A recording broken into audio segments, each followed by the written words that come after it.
Hello everyone and welcome to Net 1. Unfortunately, something happened to the recording of the last episode, but hopefully this recap will suffice. So, the party were mid-combat fighting the mud mephits. During their attempt to liberate a giant snail, Felix the Air Genasi Planeswalker took a crit to the chin, fell back, bumped their head and bounced away.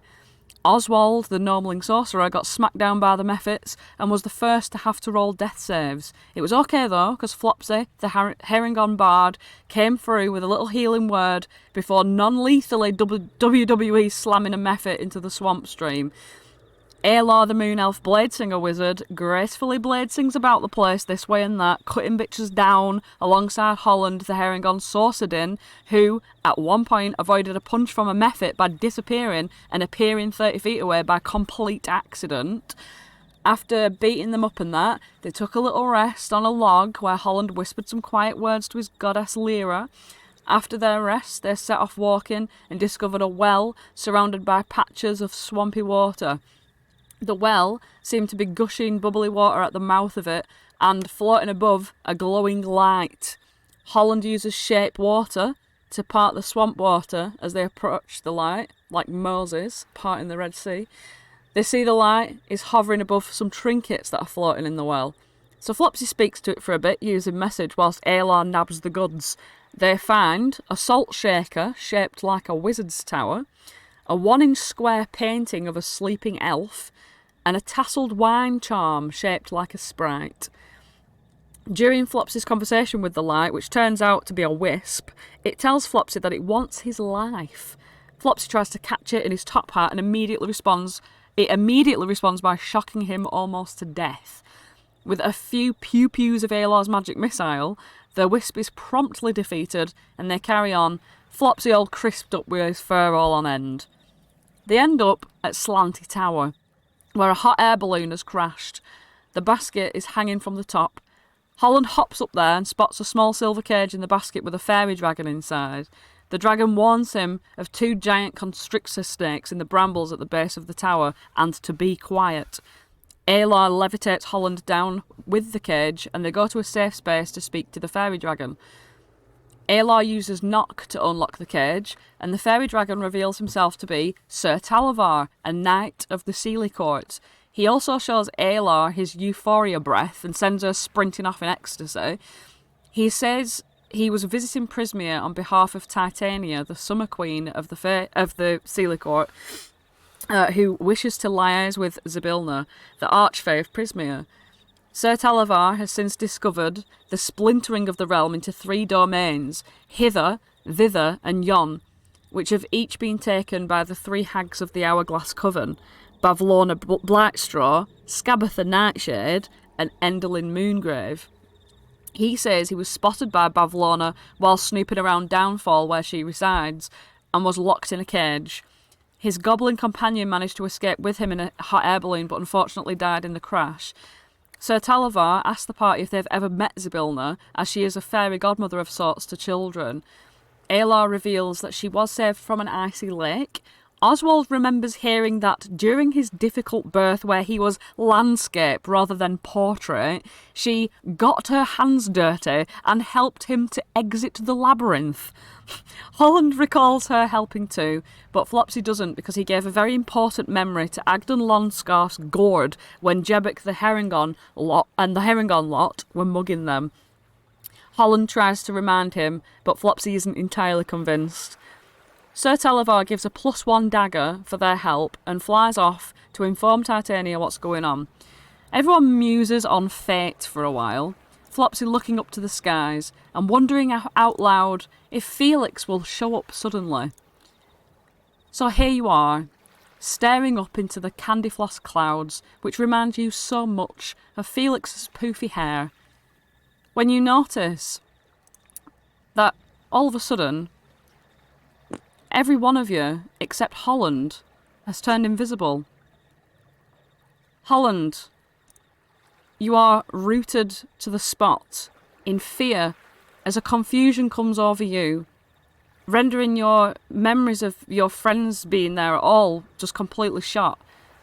You feel as though you've suddenly just become alone in a strange swamp, a swamp that you've never seen before, you're not used to. And you are rooted to this spot for the time being. But everyone else has turned invisible. Poof!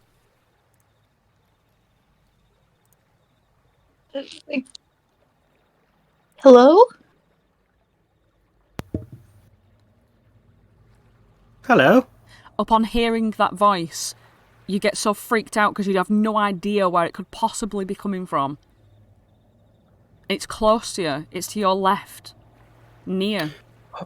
Holland, you feel a bit of breeze waft the fur on the left-hand side of your face, as anyone who can see Flopsy sees that he's frantically waving at Holland's face with a smile on his face.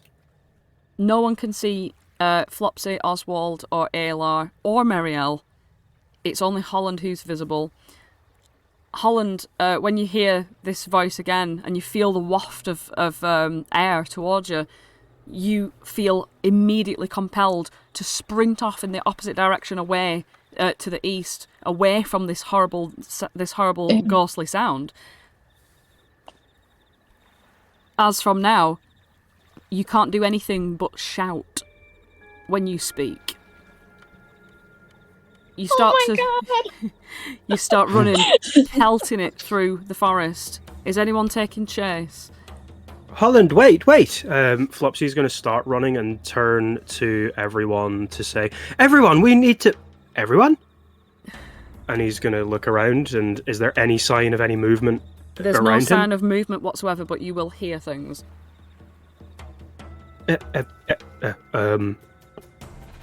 Okay, Holland, wait! I don't want to be on my own. Okay, roll Flopsy's going to give go. roll an athletics check. Holland, roll an athletics check. Aelar and Oswald, are you chasing after Holland?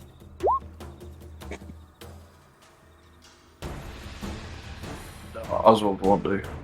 So Oswald's going to stay still where he is. Can Oswald still see everybody else? Yeah.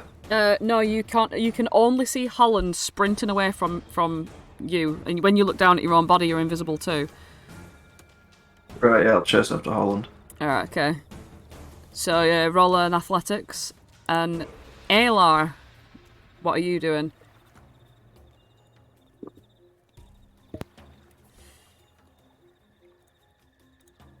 Aelar? Peach? Have we lost Aelar? I'm gonna presume... Oh, hello? Yes, okay, I'm having massive technical difficulties here. Okay. What I tried to say a few times, Aelar's going to try and look for Oswald. Aww. Okay, Aelar, you hear the padded feet of Flopsy go sprinting off in front. You hear a massive thump as Oswald, you slap your giant nose down as you've tripped over a root in the ground. Marielle. You've tripped over a Marielle. Oh yeah, you've tripped over a Marielle and Marielle. you've slammed down face down into the ground. Aelar, are you attempting to look for Oswald? Can I roll an investigation? Roll a perception for sound based feeling. Yeah, you can feel around as well. Yeah, investigation. Yeah. Screw it. It would be an investigation because I'm actively looking. Alright, okay, yeah, you're looking around and you can actually see that in the ground there's like an Oswald-shaped sort of like a indentation in the ground.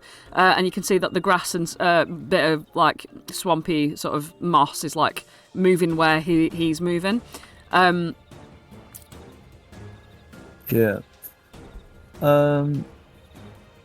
Okay.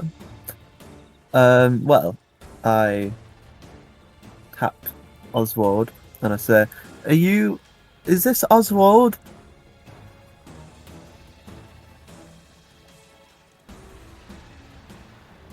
Does Oswald hear that as a shout then? Because Yeah, you can hear everything just fine. You can hear everything just as normal. Right. It's as if the spell of invisibility has been cast, so we can't be seen, but we can still be heard. Mm-hmm. Yes. Oh, good, I found you. Okay, do you know how to unvisiblify? And Oswald just opens one of his books and flicks through it, licking his finger with every page. Oswald, your book's floating! and Aelar grabs the book and like pulls it out of Oswald's hand, thinking Well, that you she's grab where stopping it from flying away. Yeah, you grab where you feel the book is, because the book is also invisible. Oh, Yeah. if it's invisible, then I wouldn't have even said that. All right. But Yeah. I think Oswald would be having the issue of not being able to see his book. Yep. You and everything you're carrying is invisible. Oswald, you can't read your book. You're still Going flipping through. through it though. Yeah, you're still flipping. You reach in the bag into your bag for your book, and you can feel it, and you pull it out, and it's invisible. You can't read it. Muscle memory. Got brailing. I can't do this. I can't answer this anymore. Well, maybe. Maybe if we do something, we will be invisible. Such as? Well, that's a good question. What if we hold something? Well, Or is you'll my have- book invisible to you? Well, I can't see your book. But maybe if you try and hit me with your book, not too hard, but if you try and hit me with your book, because I know a few things about invisibility magic, I think I should be able to see you then. Should I roll? Or should I just say that I'm throwing the book because I'd like to risk getting a nat 20 and accidentally killing you? I don't think that would be possible, but yeah, you can roll. You can roll to hit Aelar with the book. Can I just roll that strength at disadvantage or something? You can roll. Yeah. Roll strength. Just normally, it doesn't have to be at a disadvantage. And that's a 2. There we go. Yep, you swipe at the air in front of you, and as you stand to swipe at the air, you spin on your foot and land on your arse. Meanwhile, Holland, you are sprinting just aimlessly away from whatever sound is coming after you. Flopsy, are you shouting after? Yep. Just after I swallowed the chocolate that I thought was safe to eat. Holland, it's me. It's Flopsy. I can't see myself. Just trust me. Don't try to resist. Just open your mind. Flopsy is going to cast, if possible.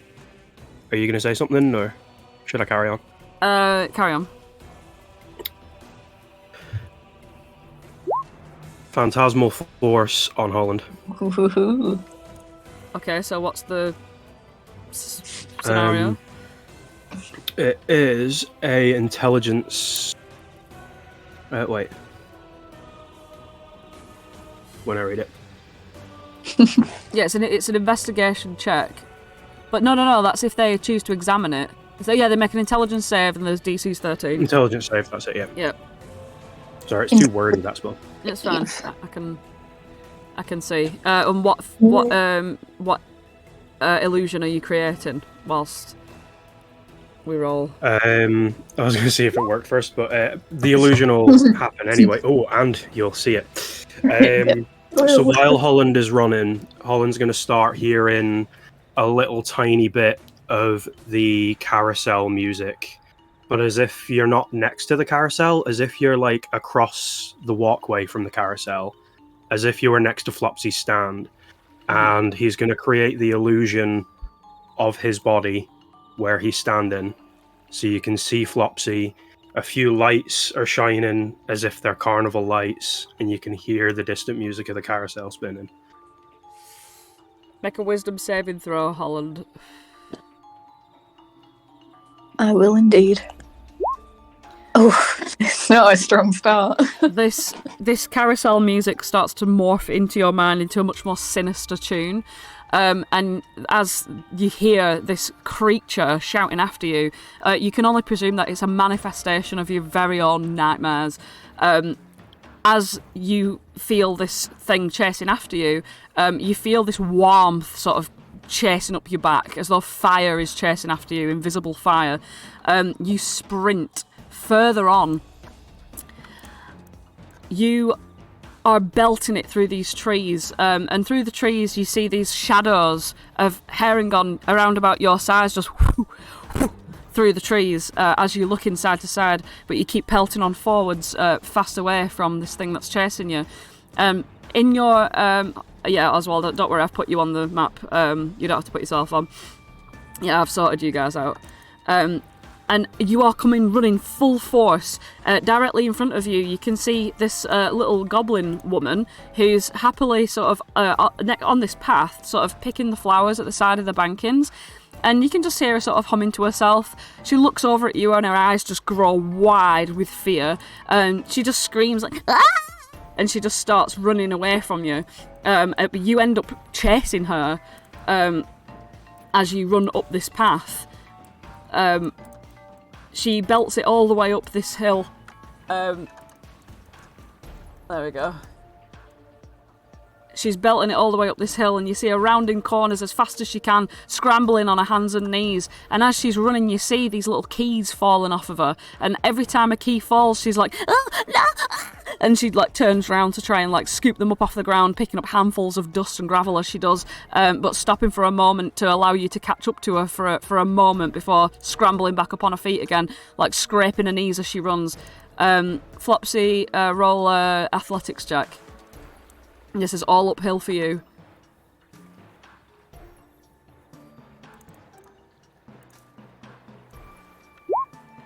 Ten. You get to about here, and you start to feel really out of breath as you climb up this very steep hill.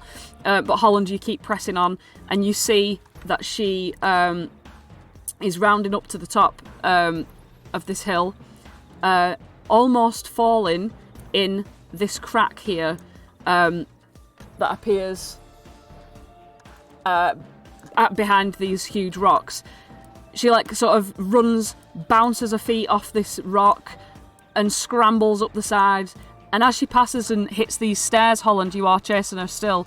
As you pass, you see a bunch of... Oops, excusez-moi.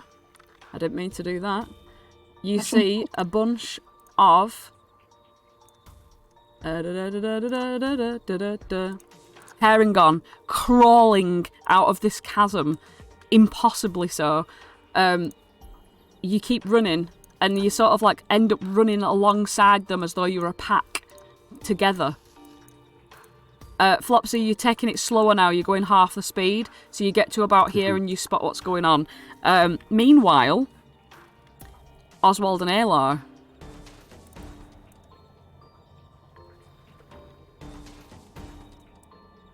You're sort of back where you were at the beginning, so Oswald and Aelar, what are you doing? Are we not running after? You can, yeah? Yeah, we were running after. Right, roll an athletics to see how far you can catch up.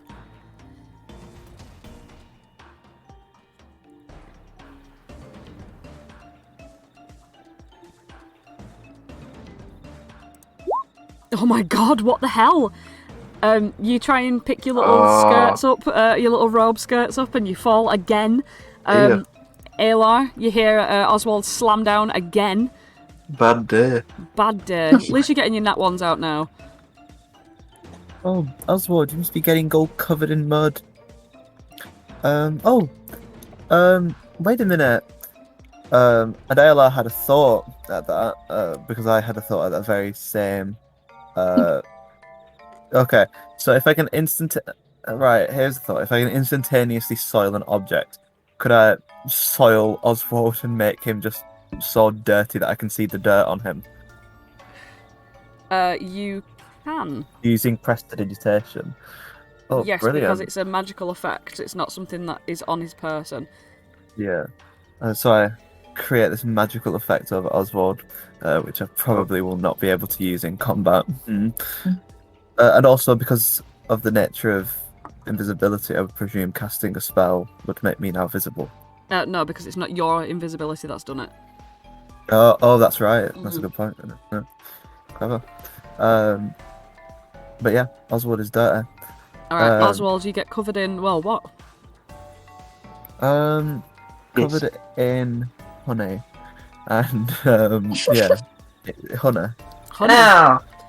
I'm so sticky. Oh, ew, You're so what is this? sweet.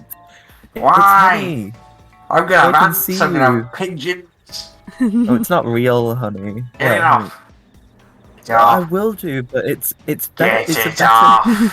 Oswald, it's a better idea for us to find Get it off. Flopsy and Holland. Before you is some ghostly honey version of Oswald standing sticky before you, with his arms complaining. Oswald, how can we ever hope to find someone if we don't even? I mean, you're not even pointing at me. You'll turn around. I'm here. Aelar says, pointing out the fact that Oswald is looking the wrong way. So that's exactly how hard it's going to be for us to. Oh wait, they're not invisible. Okay. Well. Sick of this. Can't even catch on. I'm old. I've got little legs. Why is it? I can't even see anyone. Where are you? Well, I'm covered in sticky shit. I'd like to take Oswald's I didn't sign up for sticky this. hand. I was retiring I was going to retire a few years ago, and I got roped into this shit. Oswald, you feel your sticky hand get held by Aelar's.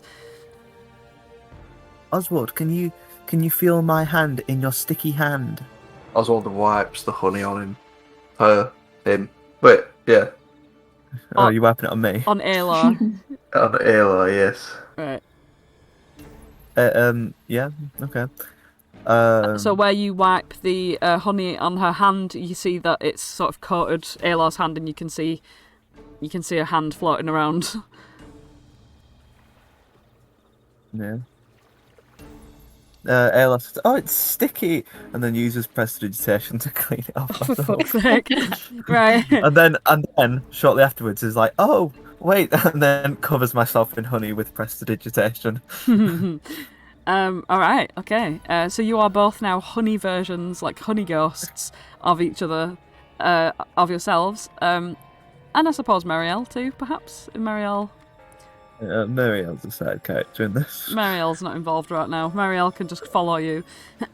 And yeah, you both prepare to try and chase after. Meanwhile, these four Harengon have sort of belted it up this track, and you can see this goblin scrambling up this wooden bridge. It's really, really rickety, Holland, and you obviously are going to keep running because you're running away from the thing that's chasing you, which is Flopsy. Flopsy, you come to this cavern here, and you see it's quite precarious as you are going around it. Given the fact that you're walking much slower now, you can safely get through. But not before these. Not before these Harengon get to this key-shaped cave where the goblin has run in. They all fly in there after her, like shooting and like bouncing and bouncing after her, and they're all just like jeering and sort of making like sort of mocking noises at her. What were you going to say, Flopsy? While Holland is still within range, Holland will hear a voice inside their head, and even the inner monologue is out of breath. Holland, I can't keep up. I don't want you to get lost. Why are you still running? In my head. Yeah, when you hear Holland, he's shouting everything that he says. Holland, make a wisdom save. I certainly shall. I'm just going to keep doing things that make it worse for Holland. Yeah. 30-20. Let's go. At this sort of admittance that like he can't keep up, you feel this vulnerability in who you now know to be your friend Flopsy's voice, standing down, like sort of crawling slowly up this very steep hill, and you sort of see his little frazzled body, trying really Is he desperately. still invisible? You are still. Oh no, sorry, you don't see his frazzled body. Yeah, you see the dust moving as his paws scramble up the side there. These Harengon have gone into this cave. Holland's like cautiously peering down through like the rickety bridge, like, Flopsy? Where are you? You are no longer scared of Flopsy, but you can't see him. Just the thing on... Yeah, Phantasmal Force's concentration, so message would have broken that. Does a cantrip break concentration? No, I don't think so. Let's have a look. Because I know other spells do, but I'm not sure about cantrips, because they're like diet spells. No. To be honest, no. Casting another spell anyway doesn't break your concentration unless it also requires concentration. Oh, okay, so you can see Flopsy, but the Phantasmal Force wouldn't have been showing him as out of breath and dusty as he is. You see Flopsy as pristine, show ready. He's ready to sell those cupcakes. He's fresh from the carnival. All of his clothes aren't tattered and soiled. They're the most pristine and clean cut you've ever seen. As he kind of stumbles his way up the steps. When he gets to about... technical difficulties. When he gets to about here, underneath the wooden walkway, how high up is that above him? The incline from where you're standing right now is about 10 feet above. So the base of the ladders... Okay. Yeah, the base of the ladders is about 10 feet higher than you. Okay.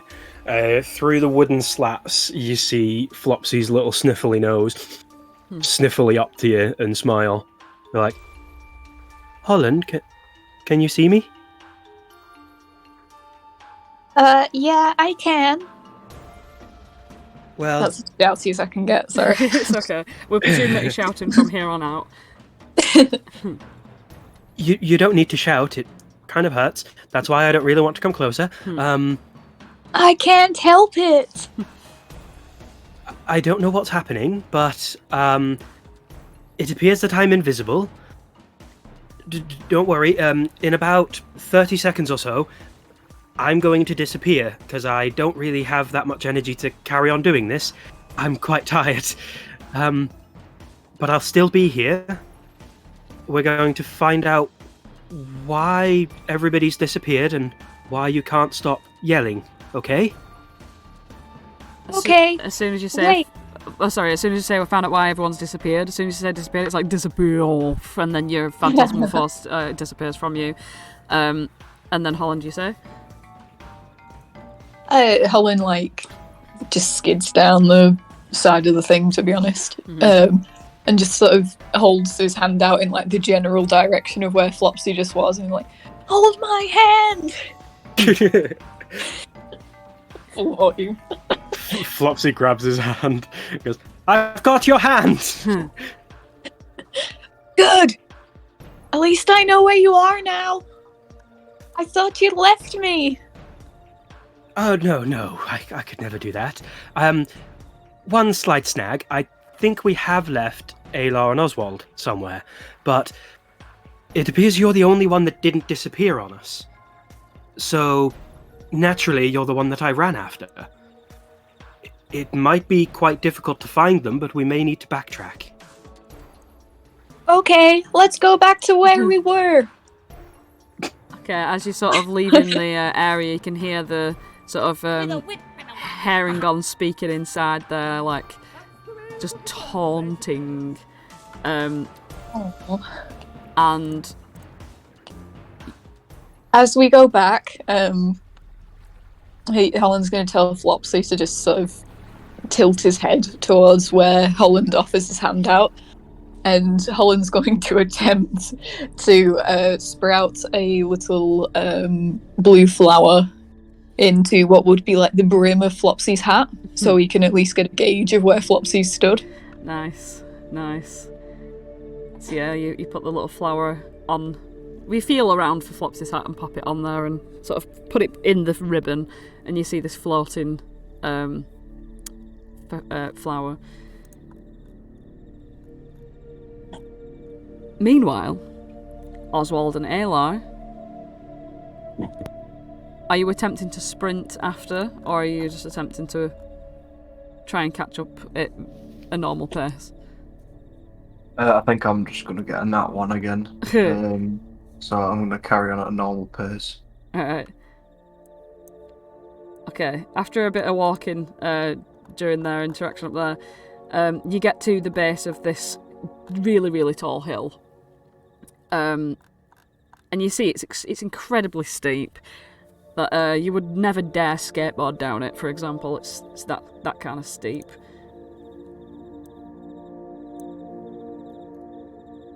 And you see Holland sort of lopping his way down the hill. And a flower bobbing side to side. Holland, you hear in your head, I think you might need to give me a hand back up this after we come down. I really didn't want to come back down this way. Well, I can leave you here.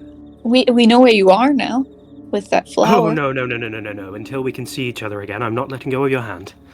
Oh, good. I was hoping you'd say that. By the way, guys, my laptop turned itself off, so Okay. I missed out on what's just happened there. So. Okay, well, here's what's happening. So Everybody is dead. Holland is descending down the hill, followed by a floating, bobbing flower. And Holland, you see two honey-coated Aelar and Oswalds coming up. Oh, no. Well, an Aelar and an Oswald sort of squelching their way up this very extremely steep hill. You are no longer afraid of them, but you can see that they look to be made of honey or coated in honey. Guys, is that you? Yeah, we're looking pretty sweet, huh? Are you covered in honey? I think it's honey. I'm not sure if it's real honey, whether it just looks like honey. But That's yeah. A lot messier of a solution than what we came up with, I have to say. Why? What did you come up with? The Holland points at the flower. Flopsy. Oh. Hello. Oh, hello, Flopsy. It's great to see you two again. Kind of. It's nice to see you. It's nice to see. It's nice to. Well, I mean, see. That's pushing the limits of words. But it's nice to hear you again. It's nice to hear from you. And yeah, and what a lovely hill this is.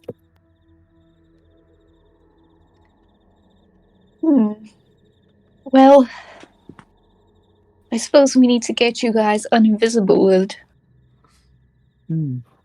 Have you tried casting a spell, Holland? Why would I do that? Well, because if you cast a spell, maybe it will break your concentration. My concentration? Oh. I'm turning you guys invisible. Oh yeah, retcon that, because how would I know? Aelar didn't say any of that. Well, Aelar kind of just thought that Holland might have cast a spell. Yeah. Oh, I just thought maybe, you'd cast the spell because you're the only one who's not invisible. Well, I'll certainly try, and I druidcraft a purple flower and hand it to Aelar. Oh. Everything still remains invisible. As Druidcraft is a cantrip. That's lovely, but I mean, I'm no druid. I don't really know magic, but I don't think that's quite a spell. Well, it's all I've got, you see. Oh shit! oh, bother and befuddle. Aelar's now taken to just saying, "Oh shit." Well, she did say shucks. I'll put that out there. Oh, she did say shucks. All right, okay. Yeah, it's quite a little bit of a difference. Well. We both said well at the same time there. Yes. Well. Jinx. Well. I just wanted to join. Well. Sorry, I just wanted to join. I just got to Jackie's. Judah, what now? Sorry, I was going to my sister. Oh, So, Guys, Holland. I think I should also say, when I was running from that fire thingy, there's this fire monster chasing me, and I was running, and then Flopsy caught up to me. I guess he scared it away. There was a fire monster chasing you? Yeah. Was he chasing me as well? I assume so. He was so close to me, I thought you could see it. I didn't think I'd say this, but I'm glad I'm invisible. Maybe we shouldn't get rid of the invisibility so quickly. I mean, that's just hoping that it has blind sense. Well, it doesn't. But I was running, and there is this little goblin, and she must have seen the fire monster, because she took off running with me.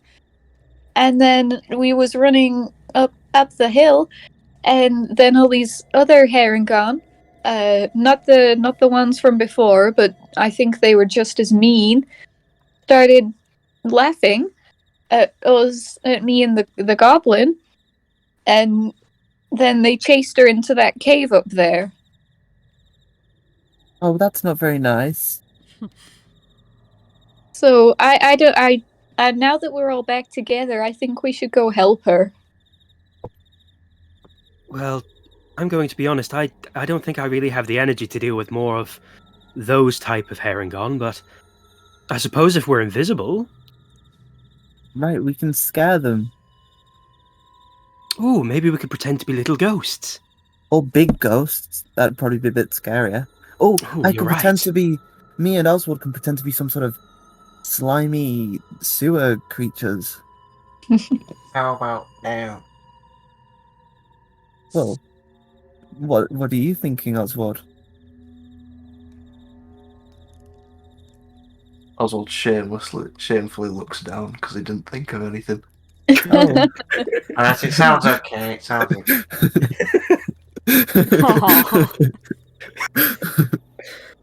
I just don't like being eccentric. Oh, well, I suppose that's fair. And we have been doing a lot of eccentric things. I think it's only fair that we do something more logical. So what's the logical thing to do in this situation? Well, I suppose... Walk in, make sure she's okay. I mean, I think that sounds pretty logical. It does, but how many Harengon were there? There seemed to be quite a bunch. I wouldn't want us to be outnumbered without a plan. Well, you can very tell those weak. cry... Oh, you can talk, Oswald. Sorry about that, Aelar. I was just saying that I'm very weak. Oh, no, you're not. You're just... I can't do another battle. I'm not as feisty as I was in my younger days. Is everyone pretty sleepy? Because I could do it with a fight. To be honest, Yeah. I think me and Oswald have been through the wars today, haven't we? Yes. But we don't have to fight. I mean, you guys are invisible. You could go in, see, what's going on, and if it's bad, then you just leave and no one will ever know. Well, that's true. Plus, when did all the bunnies around here start becoming so unreasonable? I remember back when I was here, we used to play and have fun, and, if there was ever a disagreement, we could just talk it out. We don't need to fight them, surely? Well, a group of those babies must sure be a litter, because they're all a bunch of trash. That's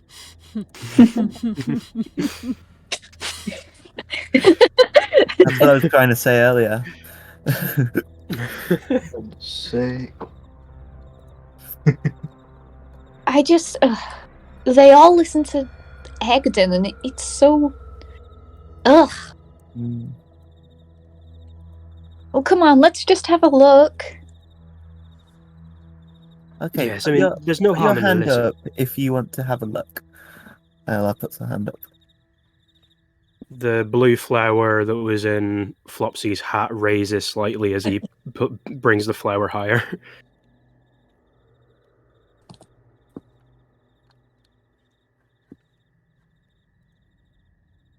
Holland puts his hand up. Oswald puts his hand up. There we go. His sticky It's like... hand. A glob of honey drops from his thumb as he raises his hand up. So you're all going to go up this hill. Yeah, we're going to let our curiosity get the better of us. Holland's going to produce 2 more flowers for Flopsy to hold so he can, gesticulate, like at the airport when they're, waving planes down. It's like a red and a green one.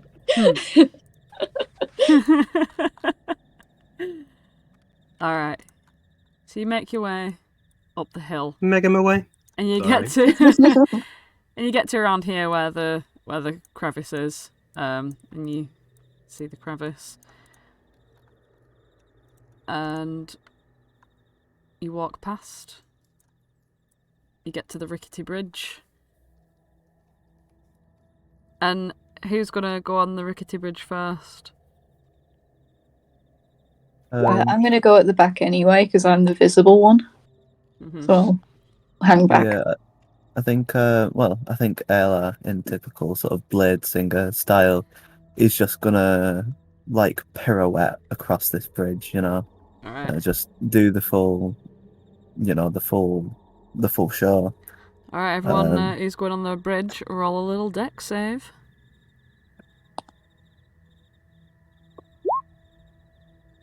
10. It's a mid dance, but no one can see it anywhere. She first confidently hops on, and as she's about to start dancing her way up there with confidence, that it rolls underneath you really quickly. You just grab on tight to it. Nice. So Aelar, you make it up there, and with the honey on your hands, you've actually made the sort of rungs of the ladder a little bit sticky, and therefore much more likely to be able to grasp onto it. So I'm going to give the advantage to anyone who climbs up it next. So Flopsy, you get up there. Holland, you're going to be fine. Yeah, everyone gets up there. So you get to the entrance, and Aelar, Oswald, you two do have honey on you, so you are technically visible. Flopsy, you're invisible with just a flower, and Holland, you're fully visible. If Flopsy takes the blue flower and puts it in his inside jacket pocket, does it become invisible because it's concealed by his clothes? Yes. Okay. I'm going to say as much in a message to Holland and then a message to Aelar. I'm still here. I'm just going to hide this here so I don't get noticed. Because I fear if I get noticed, it might be the end of me. If you need me to come running in, just say the word. I'll say the word or waft the flower. Holland, you notice that even though you're speaking into Flopsy's mind, you are still shouting in his mind. As long as I'm not shouting out loud. No, you're not shouting out loud, you're shouting into his mind. It's causes quite the headache there, Flopsy. It's a bit sharp, it's a bit like, whoa, jeez, it's like someone's come up right next to your ear and just shouted directly in it. Mm-hmm. Yeah. Aelar, you hear in your head. Am I right in believing that you can mind message as well, Aelar? Ella takes a moment to consider her answer. Ends the response. Yes, I can. In a new message. You can... Okay. Well, that's great. If anything goes wrong, we have me and you as the radios of the team, if that makes sense. The what?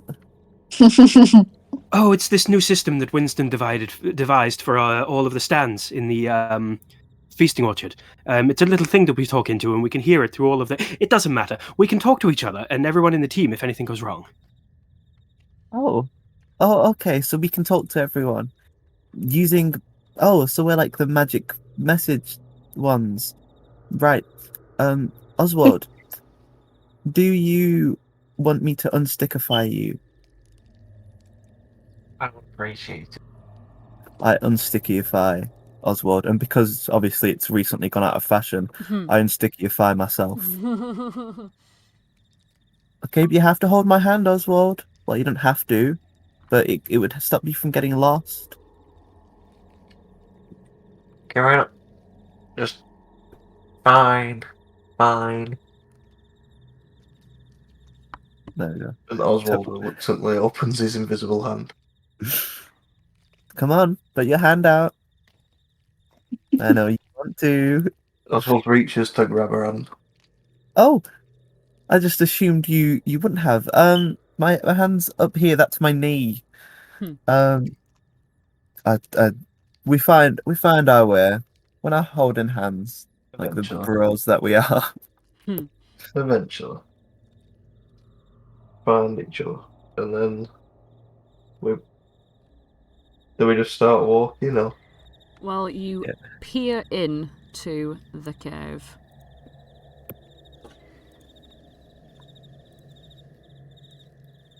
You see, as you peer in, the cave is incredibly dark, especially the closer to the entrance. There's a sort of strange darkness that hangs in the area. And at the back you see that there are sort of these luminous mushrooms that light up the back area. Shadows cast along the lumpy walls. And you can see the sort of long ears sort of twisting and bending over the shadow of these long ears twisting and bending over the lumpy mushrooms as you see a hand stretched out, shaking, holding what looks to be a round object with a hole in the centre of it. It looks like a donut, and it's sort of extending out, holding, and you can see the long-eared shadow of a Harengon all upon this back wall here. Hope you can see that. In front here you see two Harengon rifling through a chest. And you hear jingling and jangling in this chest, and the one closest to you here, you can see is just picking out small keys out of piles and piles and piles of keys, throwing them behind his back, just sort of scooping up big handfuls and just like sort of tossing them around everywhere. And every time they do something, they like sort of peek around the corner and jeer towards this goblin. You just hear in the background, "Please take Jingle Jangle's donuts," and you just hear like, they don't seem to be saying any words. They're just goading and sort of what's the word? Taunting as they throw the keys around the room. They're just bouncing around, causing havoc.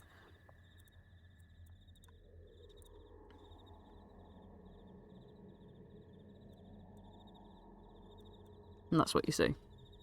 Ella quietly grumbles. Oh, that's so cruel.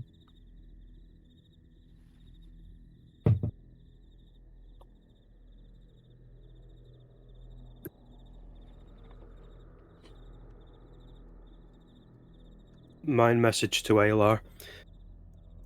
Do you have any ideas on how to get them to stop?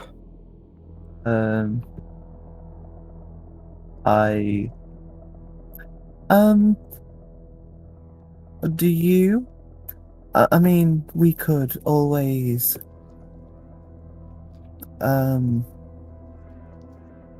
tell them off. I mean, it's not very nice to come into someone's house and mess things up. I don't think that's good logic, honestly.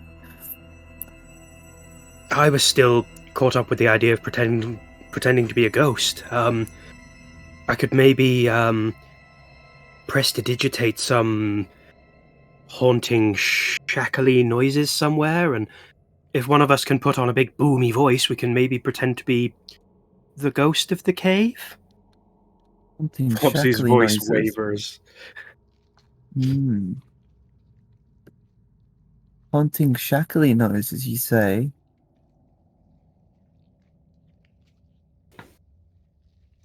Is that what you say? That's what I say. Should we try and spook them?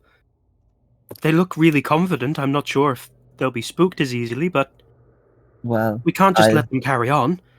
Well, I can tell you one thing I can tell you this for free.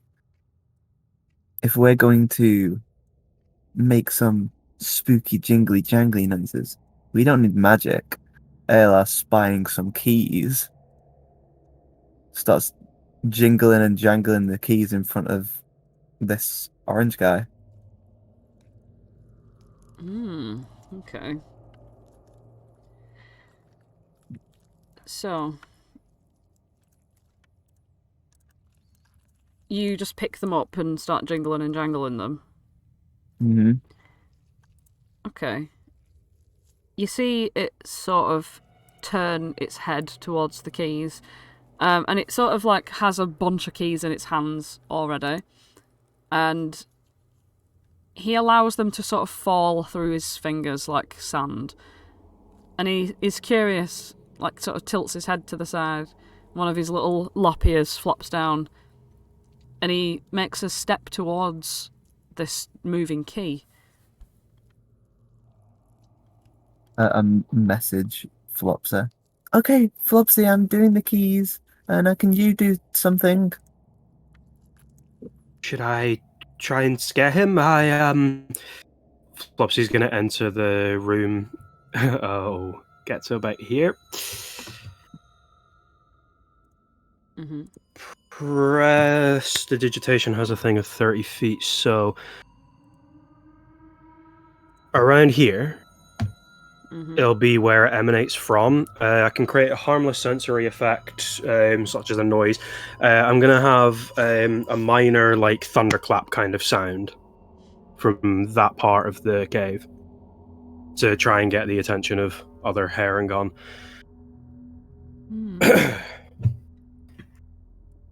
Okay. What are you doing in my cave? Flopsy's wavering voice tries to big it up to... He tries to, like, speak into, like, a curve in the wall to try and, like, make his voice echo around. Mm-hmm. Can Okay. I add to that? You can. If I'm within, because I'd be in the doorway, so I can't be seen. So I don't know if I can see the orange guy. You can see the orange guy just fine. You can't see. You've not got a good line of sight on any of the others, to be honest. That's You fair. can see like the arm of the blue guy, but that's it. Just as soon as I hear the thunderclap, I'm gonna, from the direction of the floating keys, use Gust to try and shove him 5 feet. Which is a strength saving throw. Alright. Okay.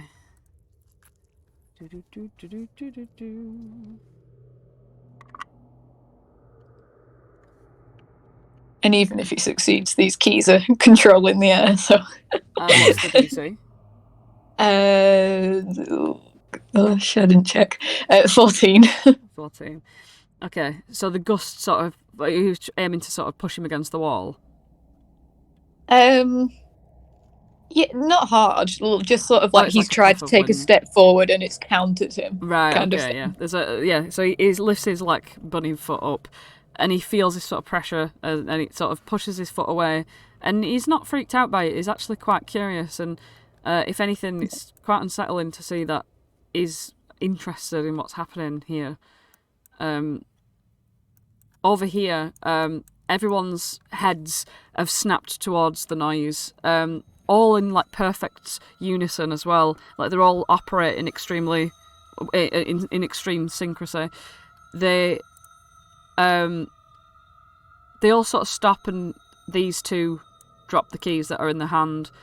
You don't know what's going on with Red, and they sort of walk towards and put their paws on the mushrooms, and they turn around to face this direction. You see their sort of shadows cast along the wall even longer, and the bubbled sort of like edges of the mushrooms make the noses appear elongated and warped. And as their noses appear longer and more warped, you see for a second that when their mouth opens to like go "Nyeh" and jeer in that direction, they seem to have sharper teeth than usual in the shadow. In the direction they're all facing on the floor. I'm going to see if this works. Yeah, they're all It's not working. This way. I'm going to do like angry eyebrows and a sad, angry kind of face. It's meant to look angry, not sad. I'm going to use prestidigitation for a symbol to appear on the floor that looks like an angry face. And Flopsy is going to say again, "Leave the poor creature alone. And leave." They approach it, crouch down to it. One touches it, and you sort of hear it's this scratching noise of its hand on the ground, and you hear it turn to the other. Blue turns to green, and you just hear coming out of it, as if it's speaking to it. I'll message Holland. They might not be as dumb as they look. Any other ideas?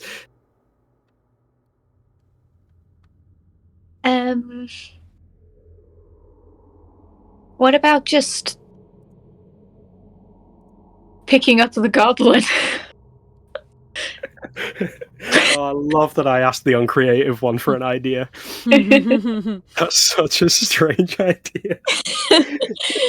You can't sing, you can't dance, but you can pick up the goblin. Can I roll to pick up the goblin? Can I try and sneak in and pick up this goblin? Alright, roll a stealth. Right. I'm probably going to fail at the first hurdle. Do I get to roll it with advantage because I'm invisible? No. Okay. They're all distracted by the angry face, though. Oosh. 9. Okay. As you get there, you sort of bump against the wall as you like peer around, and as you look round there, you catch a glimpse of this Harengon looking the most buff, the most sort of, like the biggest bully of the group. And you can see that he's got a really nice, sort of long, thin, ornate brass key. And you can see that he's got his thumbs underneath the centre of it and his hands on either side. And he's pressing up in the middle and bending the key in front of her. And with every sort of like, he bends it even more like, look what I'm doing, sort of thing. And with every bend, you can see her sort of like covering her eyes and like recoiling in horror as she hides behind her bed. She's holding out this like sort of stale, crumbly donut towards him. And she says, "Jingle Jangle got sweets as well. Jingle Jangle got cake." And she's holding out, like, she just throws like a pile of gummy bears onto the bed.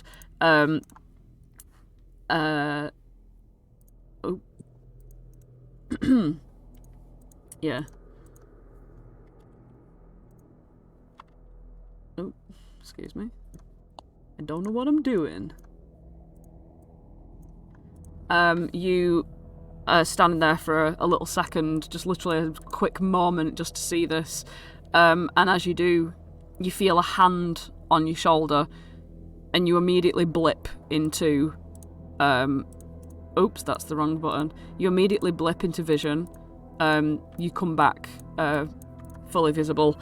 Holland, you can see Aelar's come fully visible as this thing has grabbed on, and it's looking into your eyes, Aelar. You're very close to this Harengon, and when you do look into its eyes, you see that its eyes are completely black.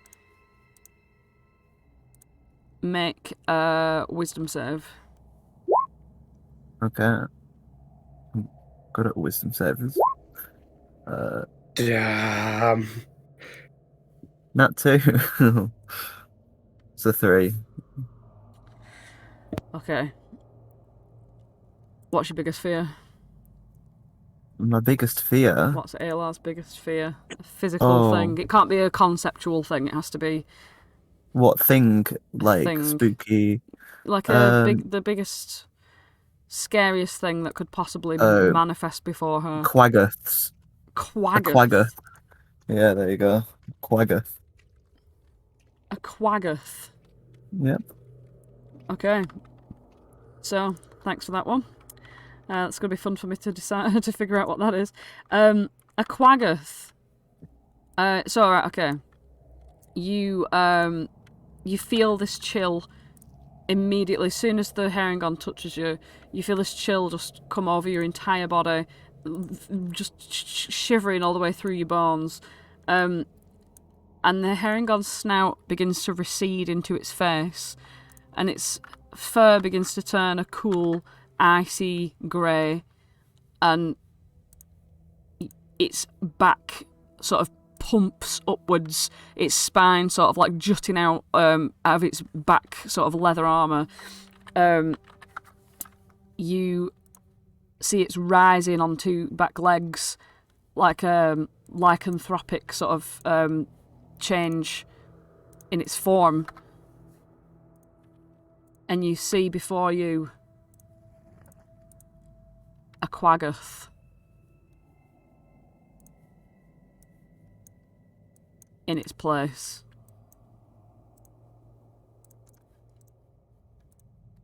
You are immediately terrified. Everybody roll initiative. Ooh. You can still run, it's alright. We can still run. Yes, Flopsy. 17. Oh my god. Okay.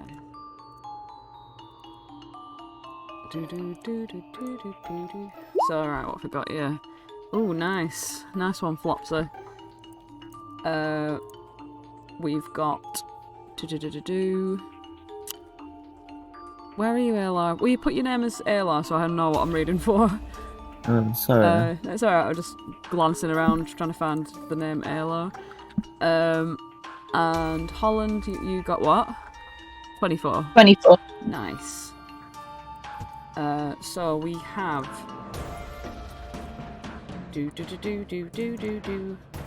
Just putting everyone in initiative, that's right, yeah.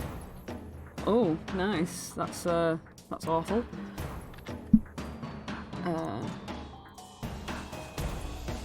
So give you a little chance to sort of strategize whilst I'm doing this.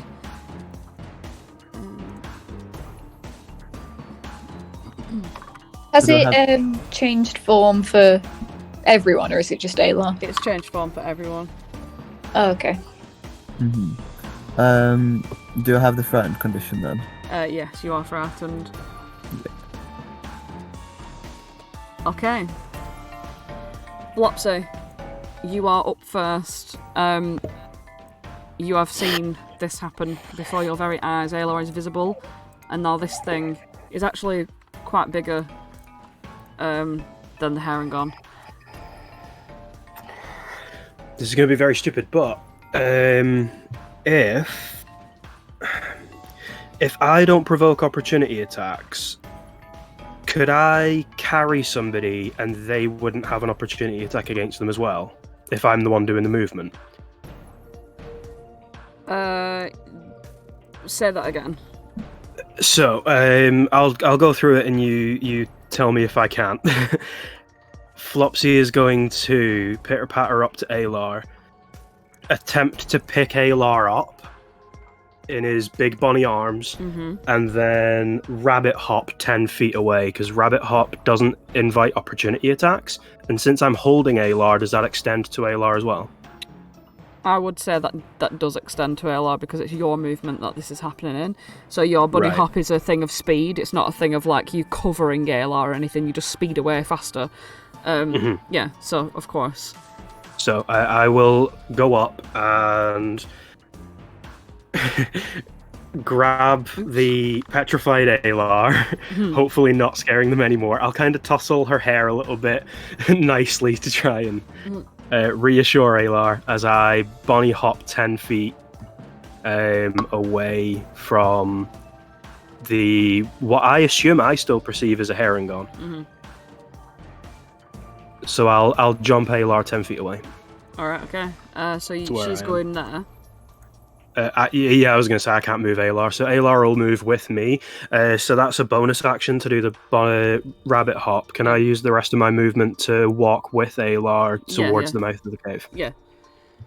So I was about there. So I can only move another like 10 feet, so I'll go about there and bring Aelar next to me, so I'm not blocking Holland's. So do you want her there? Yeah, Aelar can go. Oh. I was gonna say I don't want to block Aelar if Aelar wants to do anything as well. So just pop the thing out, like press hold where you want her. Oh, I was gonna say if I move here, Aelar can go there. Right. Okay. So Aelar's going there. Yeah. Right. Okay. All right. Is that? And everything? technically, Aelar is still like in my arms. So if Orange wants to try and mess with Aelar, they have to kind of go through me as well. Oh, okay. Right. Which is very dumb. I mean, I'm not going to pass judgment. Okay, I'll let go of Aelar. Sorry, Aelar, you're in the middle of the cave. Shaking my head. Get away, 3 HP. Right. And is that everything you want to do? That is everything I can do and everything I will do. All right, Holland, you're up. Oh, and how lucky I am.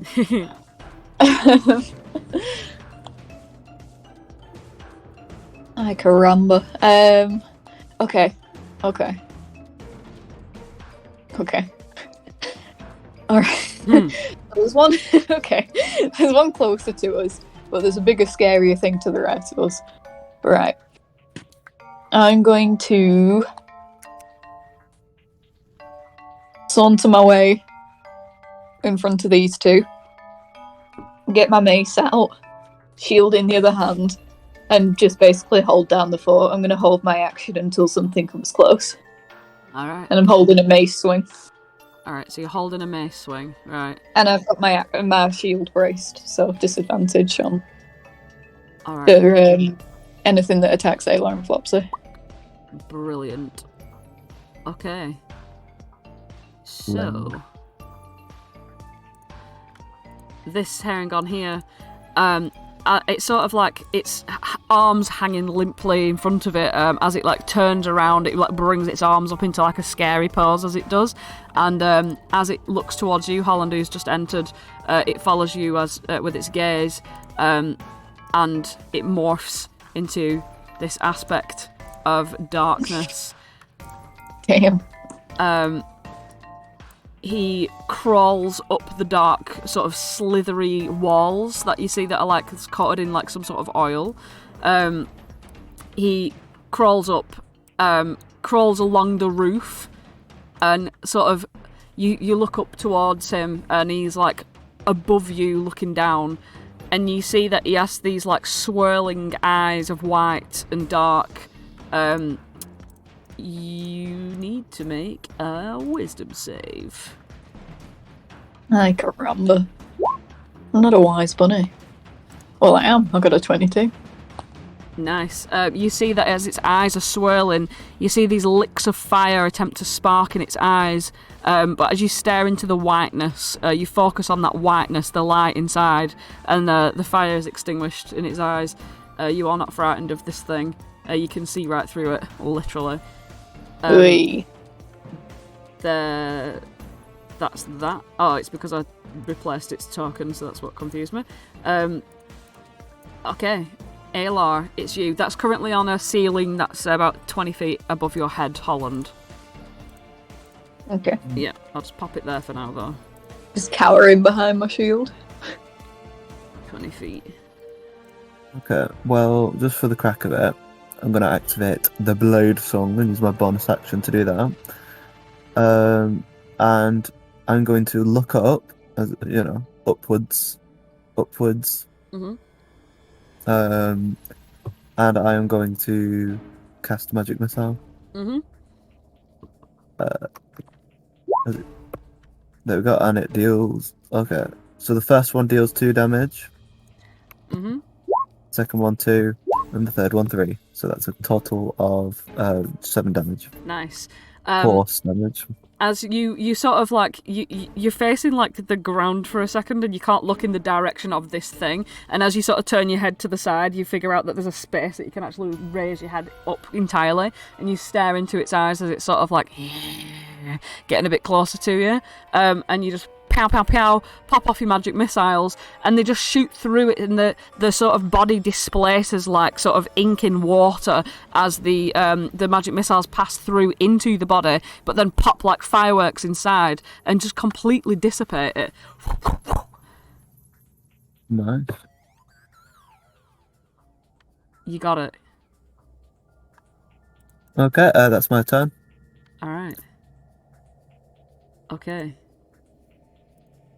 Now, Holland, you can see that behind this huge beast, this quaggoth, this bear-like sort of deep creature, you see this Harengon sort of twitching, its nose sort of like elongating and shortening, and you see its cheeks getting wider, and its fur just like completely falling out as out of its sort of body, its skin sort of grows leathery, and from its whiskers turn into these long sort of mandibles that emerge out of its face.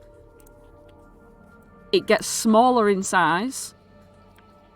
I don't know if you can see that very clearly, but basically it's like a sort of ant-faced, like ant-headed creature with a haunched back with all fur on its back. Sorry, like long tendril hairs on its back, 2 long sort of lobster-esque claws, and it stands on and walks on 2 feet. It's quite small. It's not tiny like a fairy or anything. It's just small. And you see it's transformed. And you... Ooh. Let's see how far it can get. Yeah, it can easily get up to you. It's going to come scuttling along the ground, like... all the way up to you. It's going to raise one of its claws and slash at you, Holland. Bastard. Does this activate Holland's held action? Oh, it's approached, yes. Would you like to activate your held action? I would. I'm going to whack-a-mole that shit. Whack-a-mole that shit as it comes scrattling along the ground towards you. 20. Hey, happy days. Ooh, nice. Cheeky 7 bludgeoning damage. Excellent. Alright. Yeah. Just, yeah, as it comes running towards, like it's lifting its claw towards you, like, "Rah!" And you just smack its claw away, and you can hear it crunch on its claw, and it like shakes its claw. It misses its opportunity to hit you.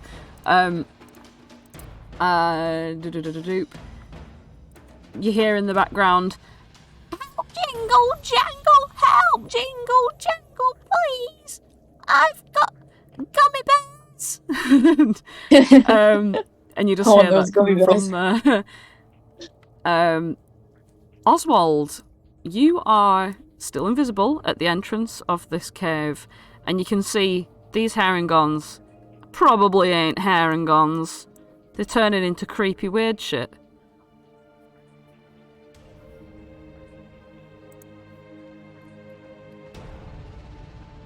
Wait, can you hear me? Yes, I can now.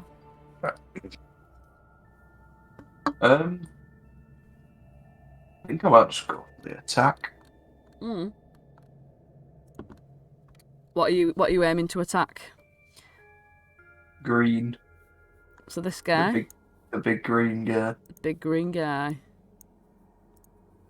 Right, yeah. I think 60 feet. Yeah, you've got plenty of space for that. Ray of Frost. Here we go. Alright, so you have to make a ranged spell attack, so that'll be... Yep, oof, yes. Excellent. That's definitely a hit. Right, yep, so... Again, you're standing there at the door. You're sort of like framed by the entrance of this sort of like keyhole shaped entrance to the door.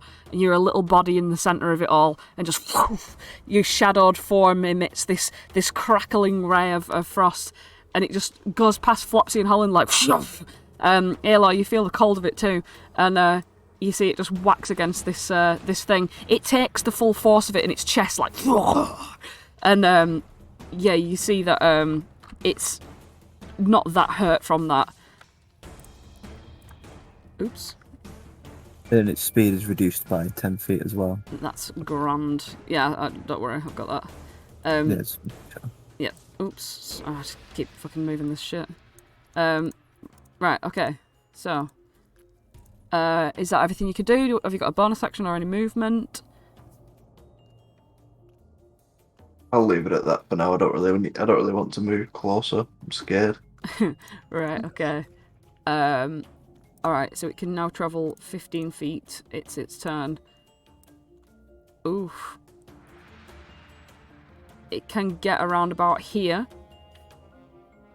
And it's going to... with its long sort of like strange werewolf-esque arms, it like sort of crawls forwards like on its like bent elbows and knees that bend in weird directions, and it clambers towards you. It's looking at you, Oswald, and you wonder how it can see you. Well, obviously it knows there's something there because something's just shot him from there. Make a wisdom save with advantage. Oh, you still fail it. Oh, dear. You see its head start to change and like sort of wobble around into this sort of weird pink fleshy tunnel. Its head itself is like a long worm, like an extending sort of telescopic tube of flesh attached to the head, coming from the neck of this creature. As it comes wobbling towards you, you're frightened of it and you cannot approach. Let's have a look here. How many people are frightened now? Frightened have just me and Oswald. Right, so you've got the disadvantages on ability checks and attack rolls. So we'll do frightened. You are still invisible, Oswald, so don't worry. I think everyone else except Flopsy as well is visible. So Flopsy and Oswald are both invisible still. Right. Okay. I kind of want to like draw like an example on it, like, oh, what the hell is happening? You don't have to draw a vagina on it. It's not a vagina; it's a fleshy tunnel. It's It's representative. It's a mystery flash bit. From around the corner, Holland, you hear a sharp, sort of like brittle snap, and you hear coming from around the corner. Guys, I'm relentless. Flopsy, it's you. Oh no, oh dear, oh no, oh no, oh no. That's my internal monologue. I'm not saying that out loud. So, Flopsy has no spell slots or anything, and he's going to do something very, very stupid. No more. 5, 10, 15. Can I squeeze between this gap here without raising a thing? I'll roll a stealth.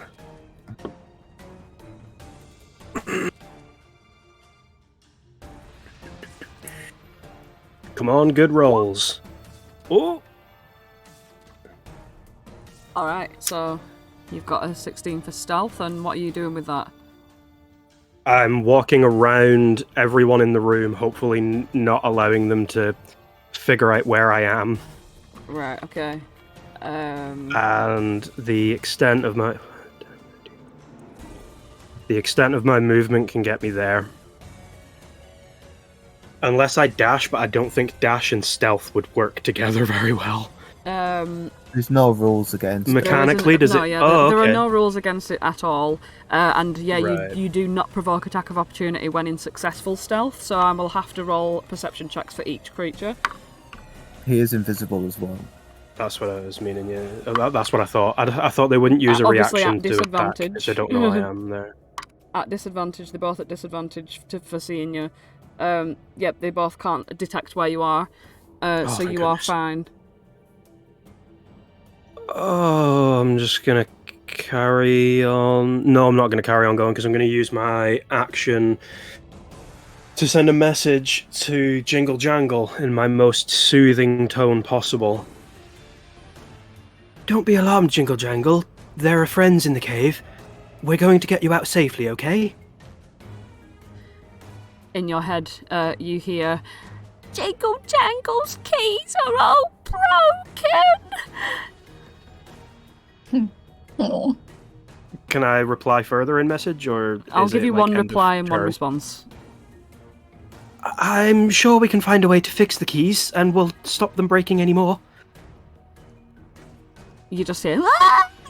in your head. But you can see from your position where you are, she is absolutely distraught more than anything ever. Like, this is like it. It's like someone snapped her own child in half. She's in utmost horror. And nobody can see from where they are that Flopsy has a look of just utter panic on his face as a cupcake stand man is in the middle of a cave of horrible creatures. His inner monologue returns to, oh no, oh dear, oh no. And it's the next person's turn. It's Holland's turn. What up? What up, I'm Holland? Holland. I'm 15. I never learned how to read. Right. Okay. Holland's gonna use this bonus action because he assumes that everyone is still behind him. Because what idiot would run into the center of that to yell? Hello, Holland, it's your friend. He's gonna yell, whether by choice or because he has to. We'll never know. He does have to, yes. Everybody run! I'll get the goblin! Or something to that variety. And then he's going to try and... I want to do like a sweeping motion where as I set off walking, I just sort of like golf pump this little thing in front of me with the mace and keep running. Nice. Okay. Golf punt. Let's see the golf punt. 14. 14. Meets it beats. Yeah. Nice. Ooh, 10 bludgeon. Little 10. Oh, sorry, I moved it then. A little bit of a 10 bludge. Yeah, you golf it up its butt, and it sort of like humps forward a little, but like not. It doesn't push it too far. But yeah, you do crack it on the way around. Where do you end up? 30 feet. Is this? Oh, where's my ruler? Okay, do you have 30 feet, Flopsy? Yeah, I've got 30 feet. Yeah, I'll just get... I have 14. I'll probably run into Flopsy, to be honest, because I don't know he's there. Just thwack off something invisible.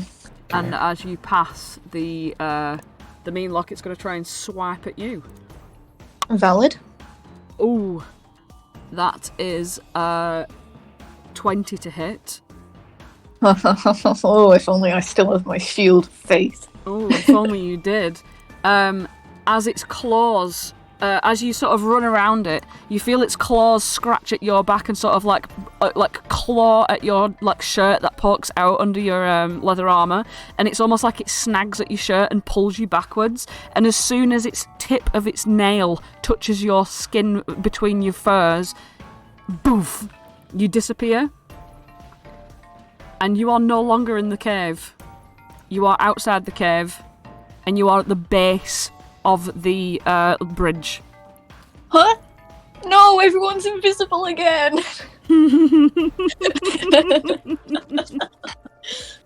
Guys! This thing sort of looks around really confused, like and sort of thing, and it's sort of freaking out, like like it's got new powers or something, like what? And sorry, Holland. It's Aelar. Okay. You Aelar's are a bit. obviously frightened of this. Oh no, sorry, you are no longer frightened of this, as it's taken on a new form. Oh, brilliant. Excuse me. Okay, so. If In that anything, case, you think it's kind of funny. yeah, Aelar sees where this fella's going. And Aelar is going to run in its way and attack it with her longsword. Does 10 hit? 10 does not hit, unfortunately. No. Yeah, you take a big old like double-handed swing. No, is it a double? Oh, it's one-handed. Excuse me. You stand with your left hand outstretched, sort of like this defensive pose. You whiff your sword past. Do you have anything more you can do with the blade song, or is that?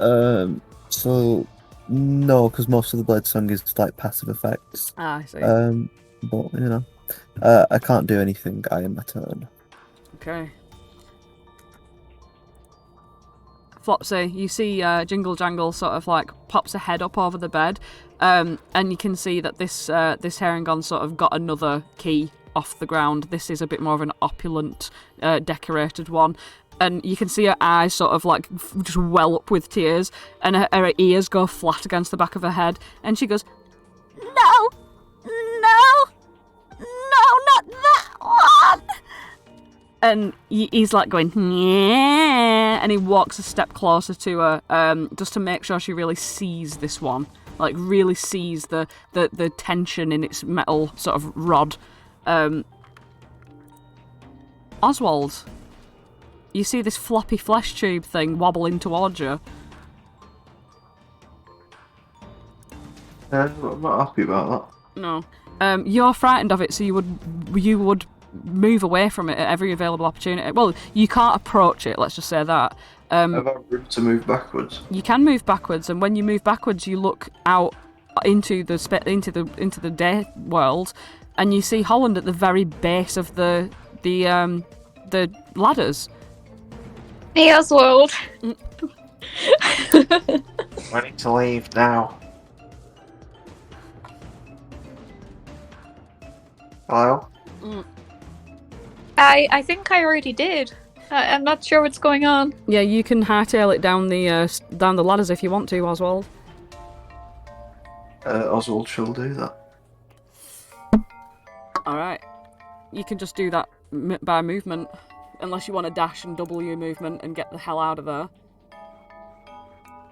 Go for it. I will dash. Alright. You dash off. See you later, Oswald. Oswald scarpers. Right. Okay, Oswald has scarpered. This thing is going to... Notice that Oswald has scarpered. And... Ooh... Okay. It's going to push past Aelar, and with its remaining sort of like... the feet from the creature that you didn't like, Aelar, it's still kind of like midway, like a cross between those two creatures.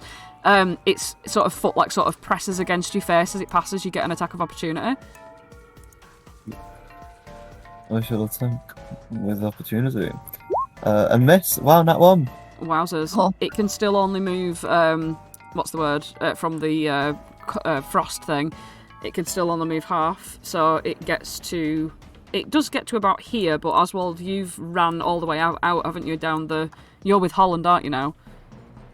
Yeah. Right, okay, so you see as you get down to the base of the bridge, you look back up to the keyhole-shaped door, and you see this floppy flesh tube just emerge with its legs and arms at the bottom of that creature. It's like roaring, and as it roars, it's like all weird and spitty, like... this Harengon here takes the key, puts it high up above his head, and pulls down hard on either side.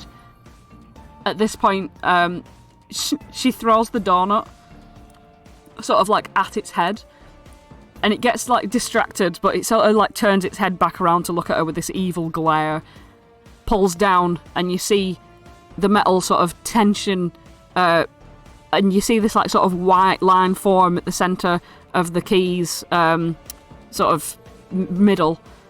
It doesn't quite snap. Flopsy, it's you. I'm gonna mind message Jingle Jangle and try and persuade. Now, before he does anything to your special key, use all the strength in you. Give him a big old push. Stop him from doing it. I'm here to help, I promise. And Flopsy is going to go behind this guy and get on all fours right behind his, like, the back of his knees, so that when Jingle Jangle pushes him, he's going to go arse over tit over Flopsy. Alright, okay. I also realised that when I changed this creature's icon, that I forgot to put it back into initiative. So it's coming after you, Flopsy. You can hear this scuttling behind you, like. Does it know where I am? Yeah, it can sense where you are. Oh shit! Right. I thought right it didn't perceive me before. No, you were right near it as well. It can sense hearing and movement. It comes up behind you. It will take a swipe with disadvantage, so don't worry. Well, I mean, we don't know what it's going to get yet, so, you know. You feel these, like, narrow misses behind you, and you feel like it's hot on your tail. Flopsy's inner monologue is now just screaming. Mm-hmm. It does not make contact with you, though. So, Holland, it's you. You are with Oswald. You can see this creature has emerged at the doorway. Oh, well, isn't that lovely? Mm-hmm. I'm going to, from my very far away little position, my very confused little position, I'll look up at it and just be like, nah, but shouted. And I'm going to throw the new dagger that I got from Sir Thingy right into its little face. Alright, okay. Hopefully. Oh, 10. You throw it with all of your might, and it flies straight and true, and then lands and falls between the slats of the ladder. Like a ramba. It clatters on the ground below you, 10 foot below you in the divot. And then just for my bonus action, I'm going to crouch. I'm going to kneel, so like both me and Oswald are behind my shield. Mm-hmm. Nice. So he has disadvantage on any attack. Excellent. Alright. Aelar. You can see the arse end of it. Yeah, but Aelar can also pretty much see what's going on over here. Aelar is in tune with this fight. You know, her song is a song of battle, and her movements are legendary and graceful. And yeah, she's gonna come up to this mean lock. It's mean lock.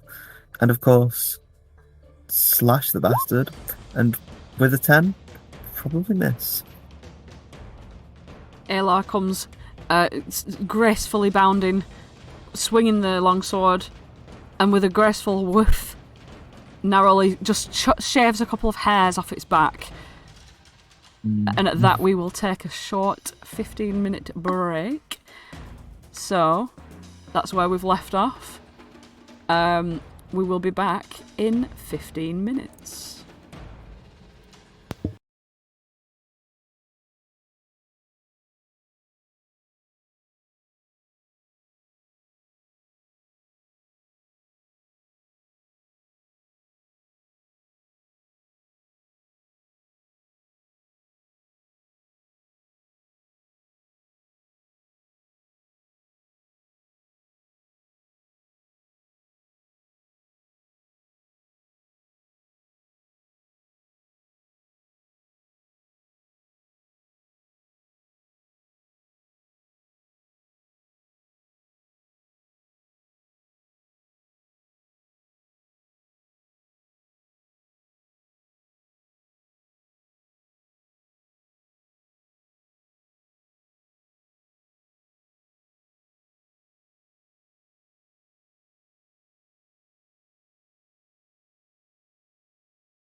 Yes. Alright, welcome back everyone. So, Aelar had just missed this mean lock, and now it's Jingle Jangle the the goblin's turn, excuse me. She's a goblin. It's Jingle Jangle. What did you want her to do, Flopsy? I wanted Jingle Jangle to push over the Harengon, and I'm positioned directly behind his knees, so he'll tumble over me, and maybe even land on the scorpion fellow, depending on how far he'd have to fall. She says out loud, Jingle Jangle can't hurt people in my house. And she throws a cake at the guy. So she tries to force a cake upon him with such severity that she hopes that it'll accidentally hit him. So here comes the cake.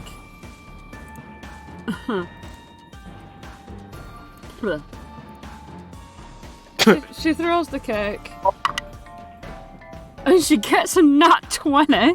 It lands directly in his face. He drops all of the keys that he's holding and he steps back over Flopsy.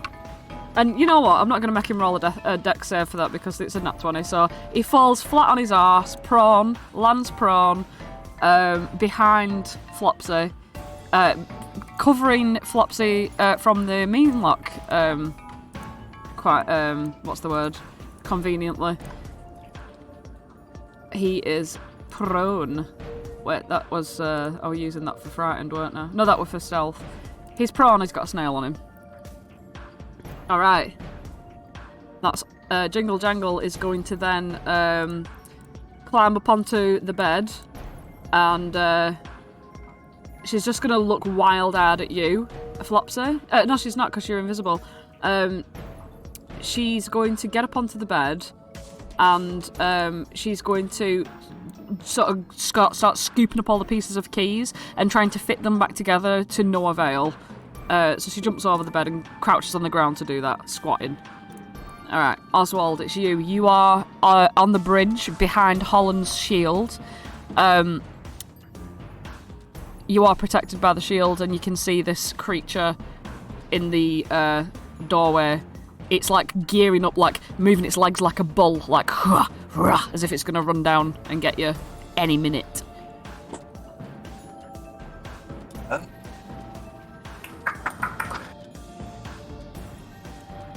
Might try. Hold on. No, scrap that.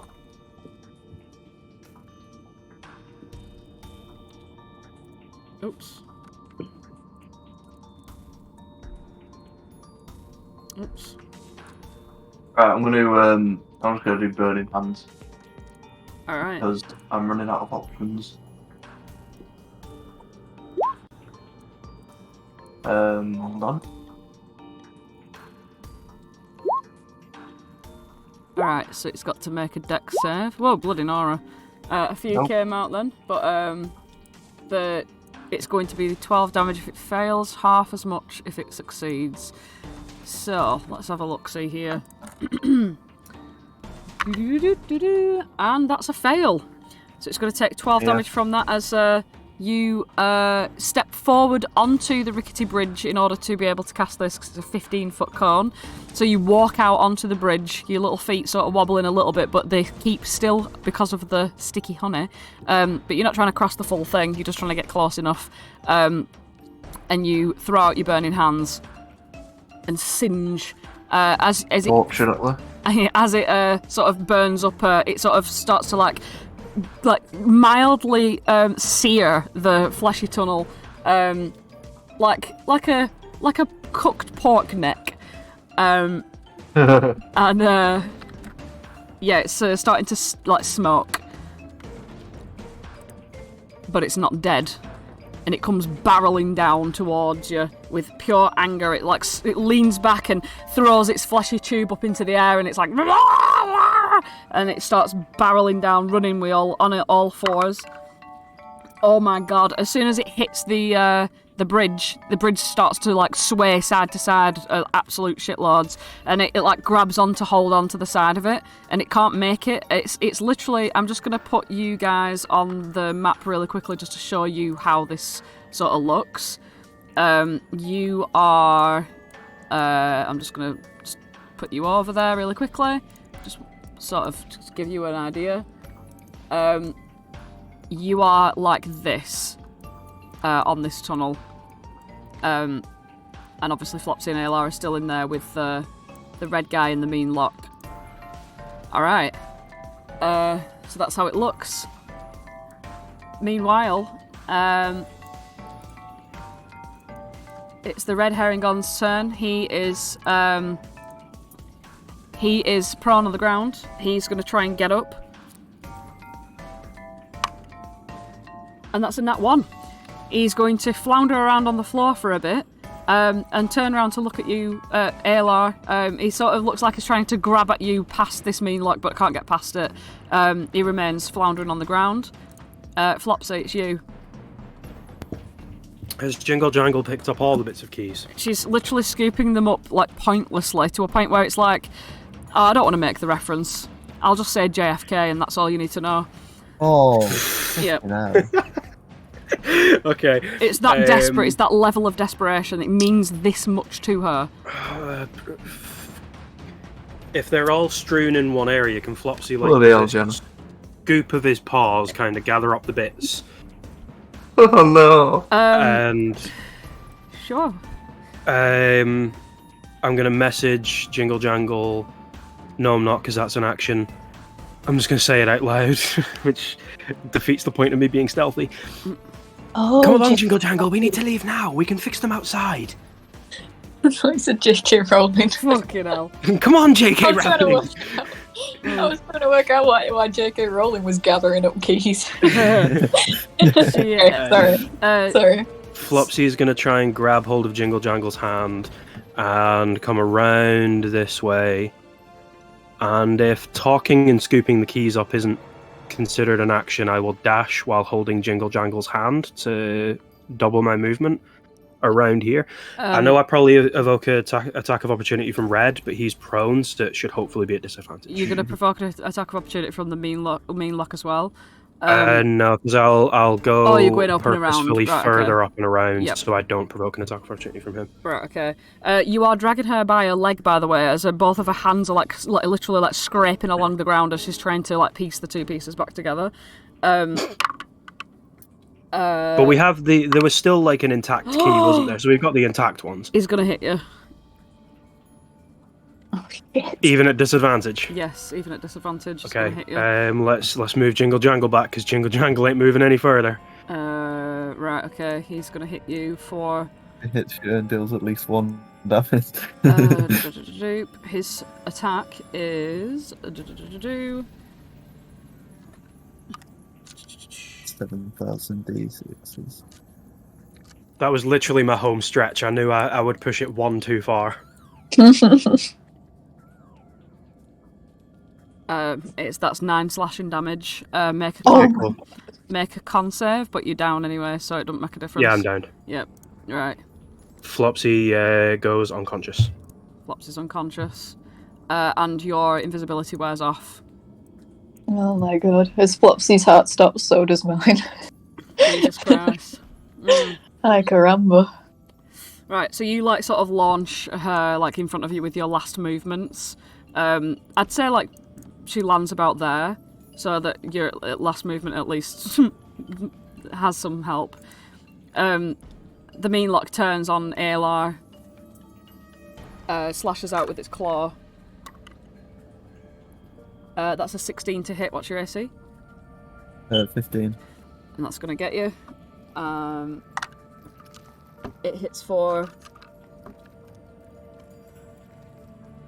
Oh, that's quite lucky.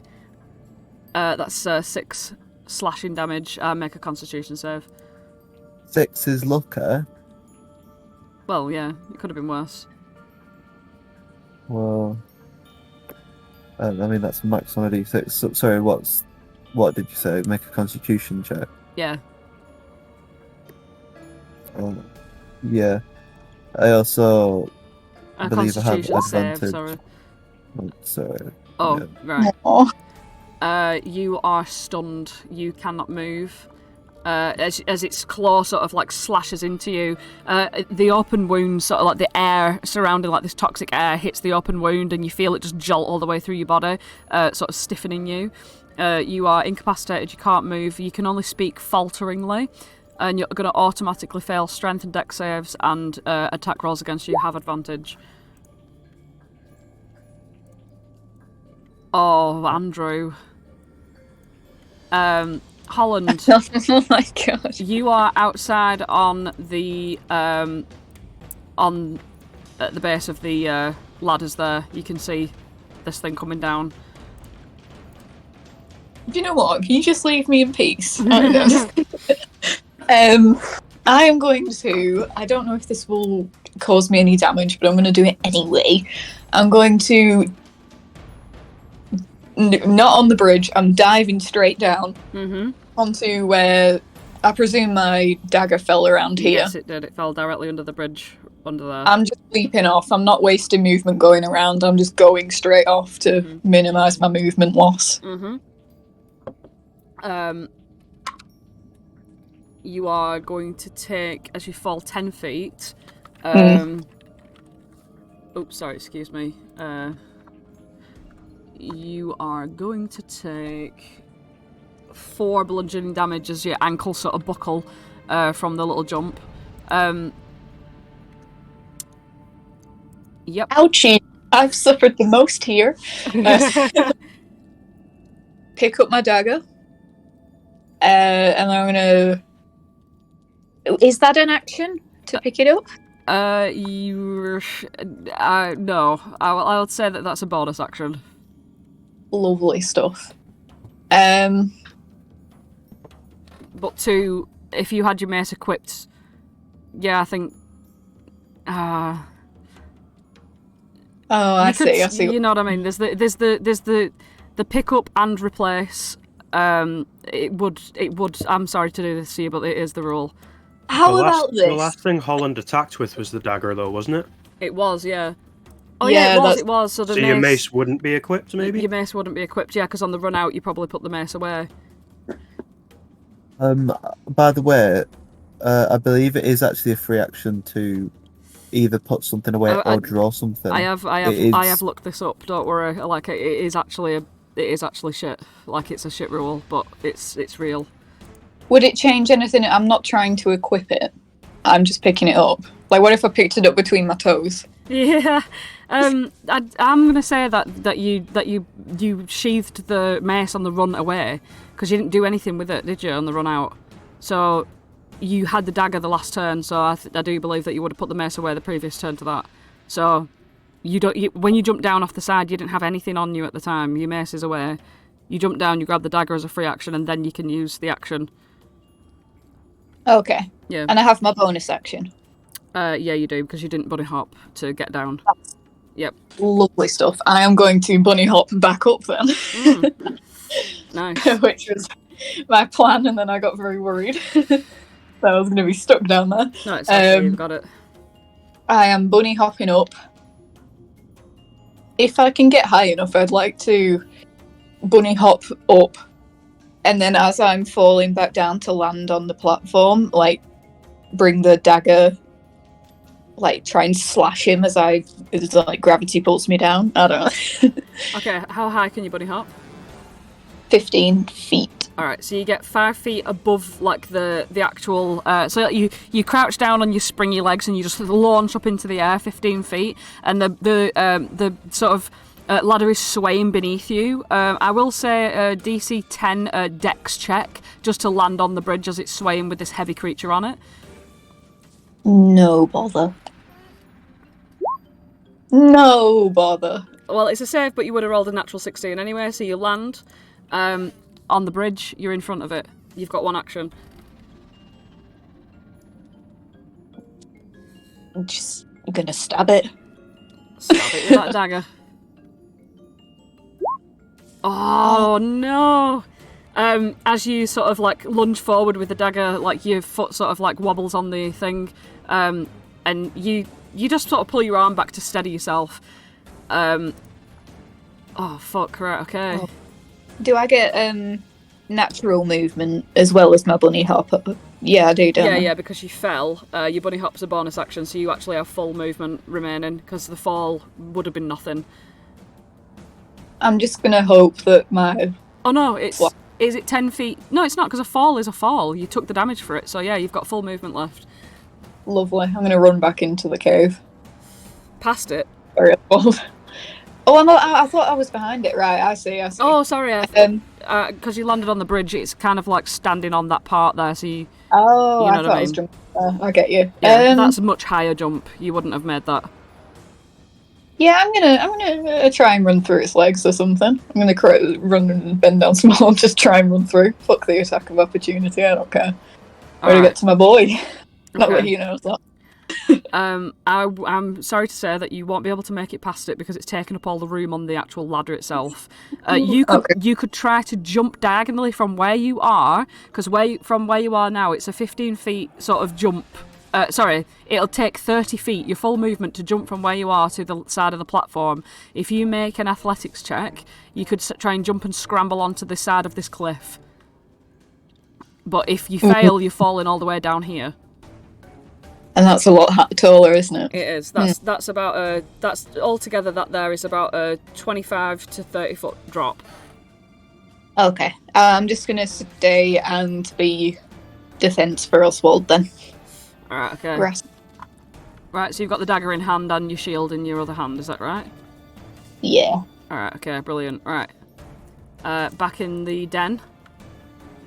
It's Aelar. So... Flopsy's just gone down. Jingle Jangle's over here, just frantically trying to put the pieces back together.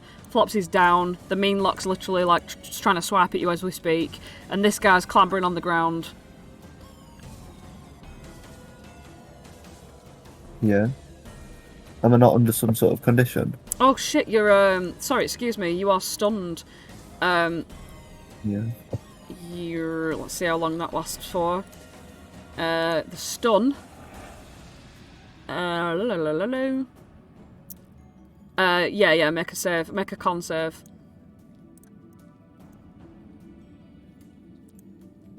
Oh yes! 15. Right, okay, yeah, you shake off the stun. You're not having any of this. That's it. You are no longer stunned. Okay. Well, in that case, I presume that the blade song has ended. Oh, sorry. You. That's it. That's at the end of your turn. Yeah. Okay. Sorry. I'm sorry. It's Jingle Jangle now. Jingle Jangle starts to like scoop up the keys over there. Notices that these keys are all out of the box and just runs over and starts like putting the ones back in the place that it's supposed to be in. So she's just taking care of her keys. Oswald, it's you. You're outside on the bridge.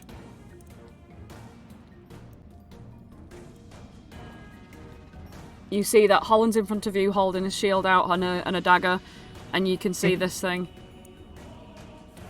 I'm gonna use a Ray of Frost again. Alright.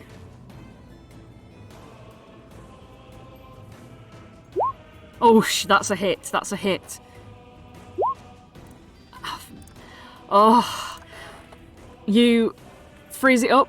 The Ray of Frost comes out of you. The ice sort of climbs up and over its shoulders.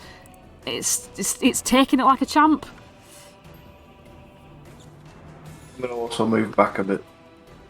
Alright. Not to be a douche, but would the Ray of Frost hit Holland as well? 60 feet. It's a corn. It would make it's a dex save, isn't it? Oh no, it's not. Ray spell attack. Oh, it's not. It's a beam of white light. No. It's not a corn. That's Corn of Cold, right. isn't it? Yeah. That's Corn of Cold. Yeah. As obviously the bridge isn't directly a straight line. It's sort of like swaying side to side, so there would be like ample opportunity to just like aim your hand around Holland anyway to do that. That's on me. I thought it was a cone as well. So. Yeah. No, I thought it was a corn too for a second. Yeah. To be honest. Yeah, you could. Yeah. Right. It's coming barreling down. its long, fleshy tunnel sort of like flops backwards, like and stretches all the way back as it's gearing up to flop down onto Holland. It comes down with like a huge weight of this horrible texture on your head. Your ears sort of like split sideways, and you fall down. I think that's actually going to be with such power that it breaks the slats. Let me just check. Wait, I'm sorry, did it hit me? Oh, yeah, where it hits you. And... Okay, your ears part, and as soon as it sort of like touches your head, you disappear, and you are going to appear in... Let me just do this location.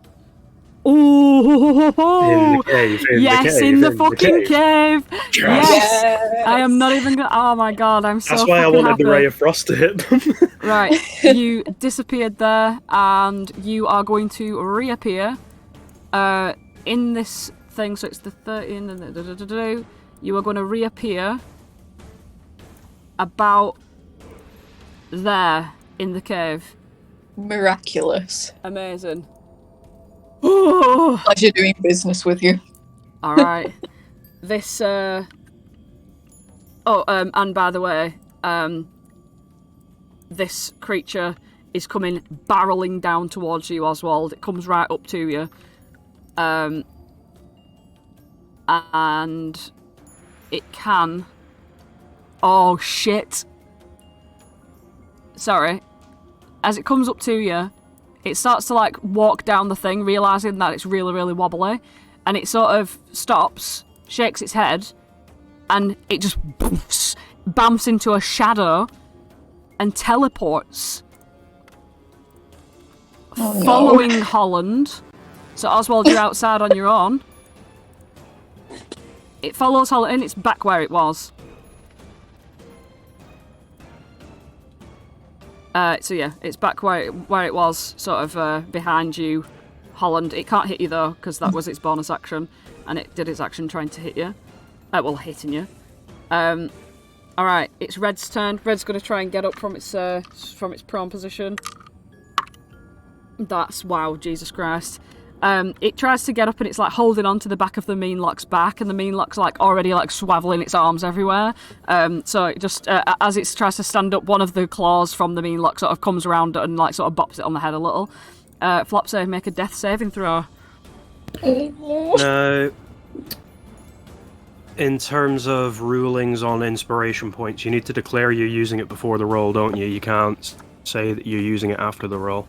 No, you're not allowed to do that. So I'd have to declare I'm using it beforehand? Yes.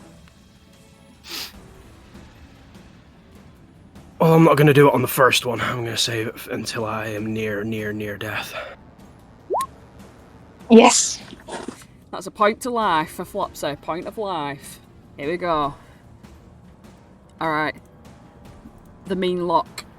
Slamming around. Oh, that's a nat 20 against Aelar for a scratch there. It grabs its claws out, and that's going to be a... Jeez Louise. Where the hell are all my dice gone? You and you. Cracky.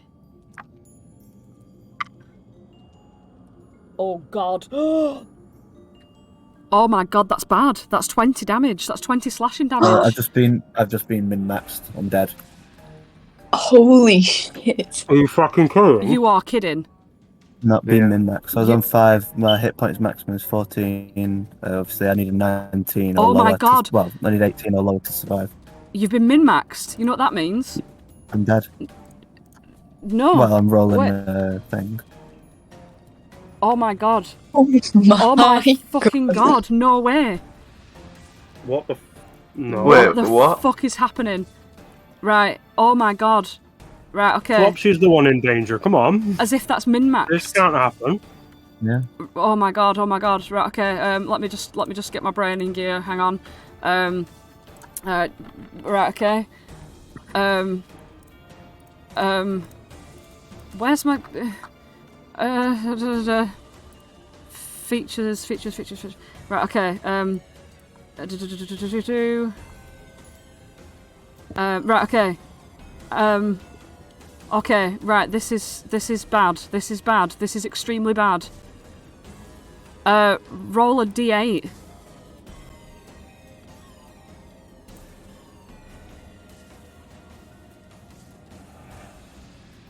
This is really bad. Oh my god. Oh, what? No. Haven't got a single good roll. Oh no. Holland, as you've sort of entered the you've bumped back in, you can see Jingle Jangle sort of just desperately trying to put her things together, and you see this claw just jut through Aelar's body and emerge from out of her back, and the claw pulls out of Aelar's body and blood just squirts out everywhere.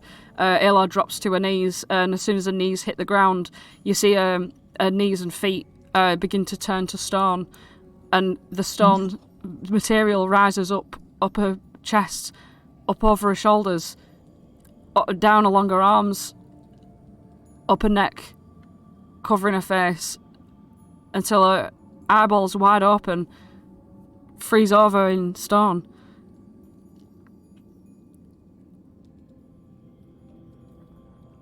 Like a statue, just there on her knees.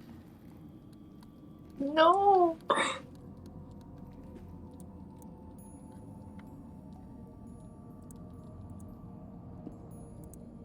Oh shit, I can't do anything, can I? It's not my turn. This creature behind you, Holland, attempts to swipe at you. I can't actually believe this has just happened. Oh my god. This is very bad. This is very bad.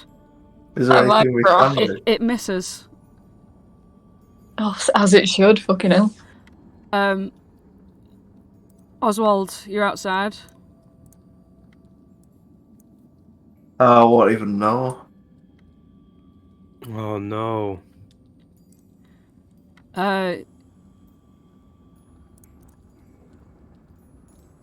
Oswald, Where's the big...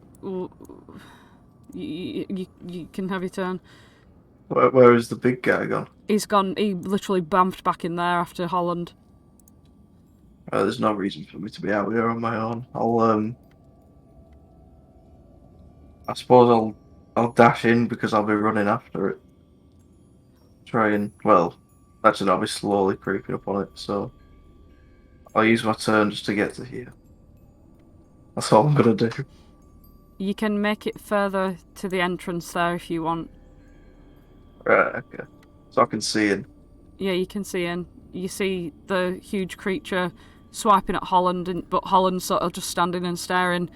And through the chasm, you see on her knees Aelar, just completely made of stone, with a face of shock, open, just wide open. Oh. Yeah. What's happened? The Harengon inside. I'm going to put you inside now, Oswald. I'm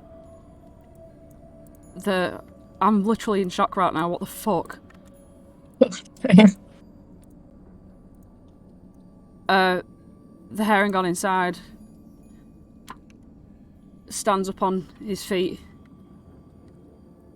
and he looks at Aelar. He looks at Flopsy's body on the ground, steps over and approaches Jingle Jangle.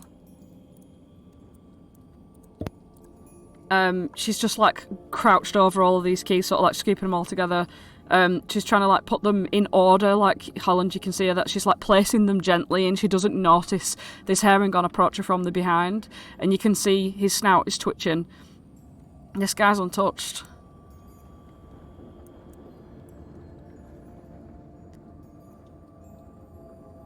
She turns around,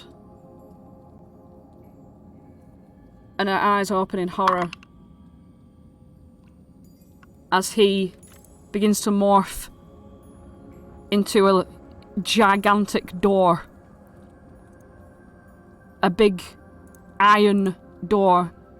And in the very centre of it, an elaborate keyhole, which looks that not many keys in this world would fit. She clutches onto a heart. And she passes out. God. The door, which this now is, stands sort of like as if it's like blocking her from like coming back alive, sort of thing. But not alive, like coming back to consciousness. Flopsy, make a death save. What the fuck is happening? That's No. God no damn. way. No fucking way. The mean lock crawls around here. Comes skittering over towards you, Holland. It can only make it. Oh, it can make it to you. Tries to slash at you. And that's a miss. Nice.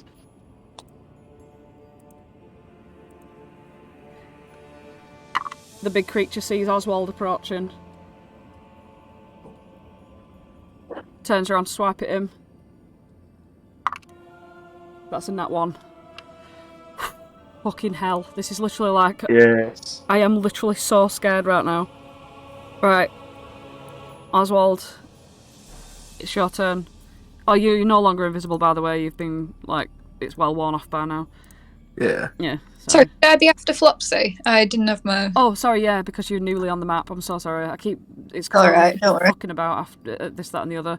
It I would have didn't been know Holland, Flopsy. then Oswald. Sorry. Oh, shit. I can't believe this.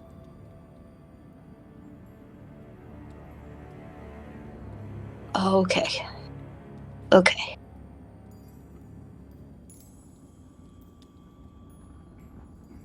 Right. Okay. Action, I'm going to hit this guy in front of me Mm-hmm. for 25. Yeah, that's gonna hit. 7 bludgeoning.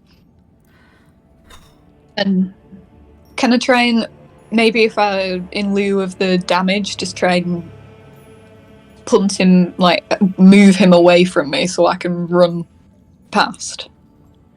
Is that possible? It's not. I'm sorry. Oh, Yeah, you hit it and it sort of cracks into its sort of outer shell. It does reveal some of its like fleshy bits underneath. You can see that it's incredibly damaged. It's still alive though. I'm just going to move past it then and accept the opportunity. I'll go there. It misses with a 3. No, I can get there, I think. Mm-hmm. It's the same distance. Is a free action, can I just fall to my knees in front of Aelar and hold her outstretched hand? Absolutely. You touch the hand and as you do it feels this chalky sort of substance as the stone particles sort of crumble a little. Not like in great chunks, but just very softly, like chalk. Oswald.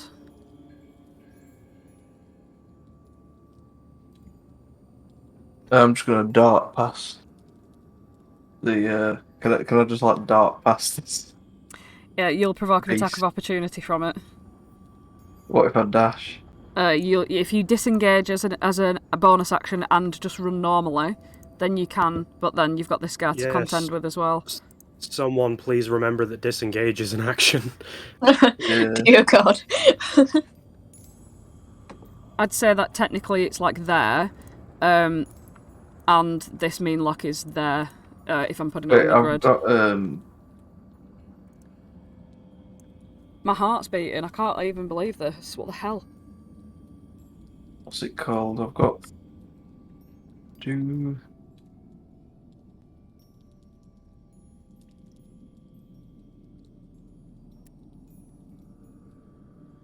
don't know.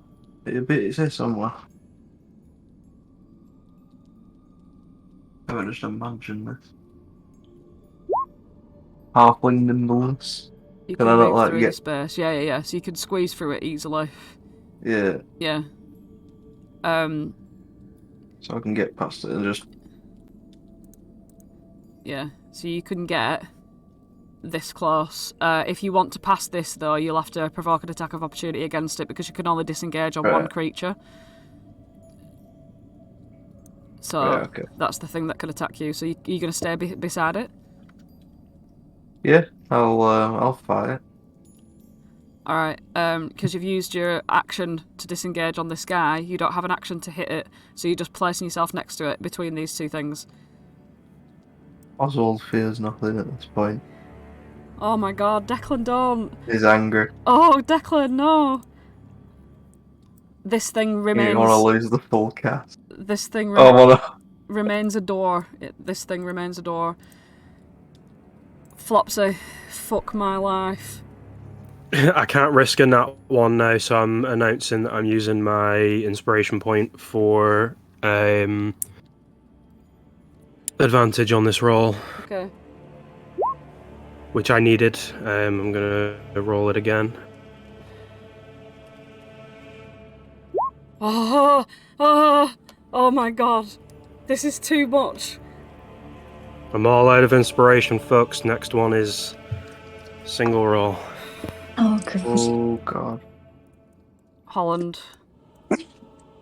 Oh, is it me? I'm gonna disengage from this red fuck. Yeah. I'm gonna go to Flopsy. Because I've stared into Aelar's eyes and I can't help her, but maybe I can help him. Oh, God. I'm just gonna crawl over to him and scoop him up as close as I can and just take my symbol of Lyra off and put it around his neck, and still holding it and holding his hands. He's just gonna cry. Or shout, I suppose, because he's still shouting. Please, Lyra. Please save him. He's brought so much joy to everyone. Everyone here. Please. And that's my turn. Roll a d100.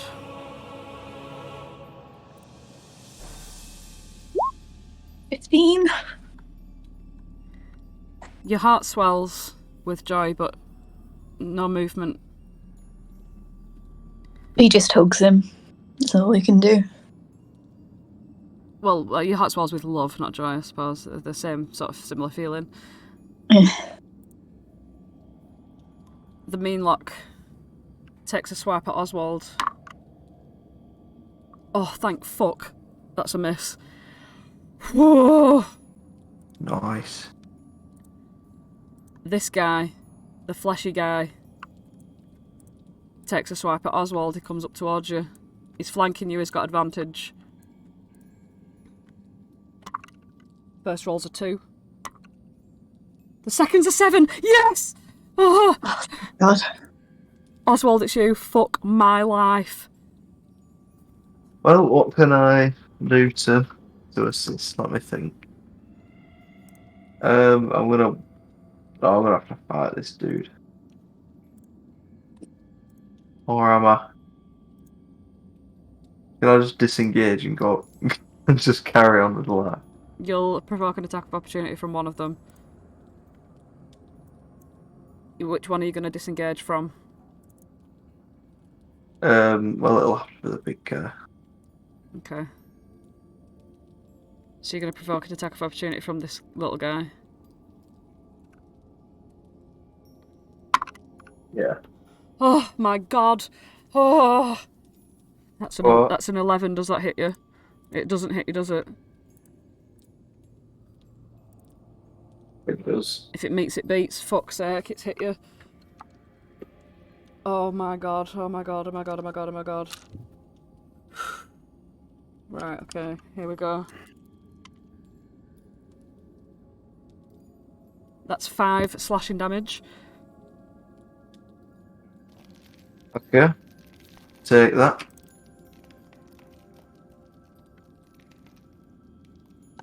And where are you moving to?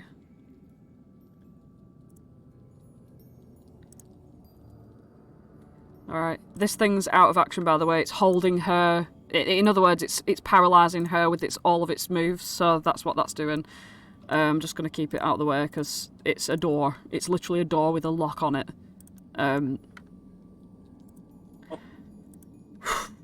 Here we fucking go. I can't even believe this is happening. I'm terrified. I'm fucking literally terrified. I can't even look.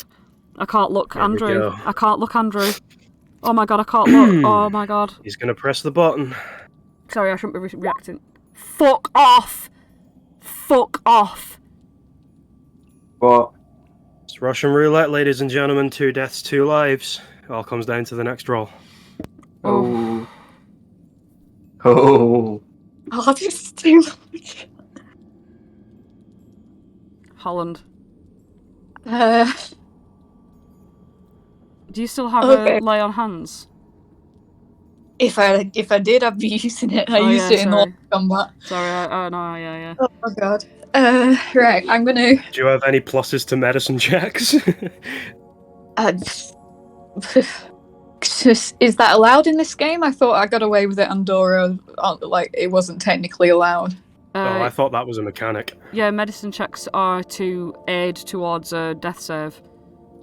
Okay. So you've got a +3 on a medicine check. Have you used your Tides of Chaos? You have, haven't you? I've used Everything. everything. Oh my Okay. god, oh my god. This I'm is gonna- in the hands of Holland. Oh my god.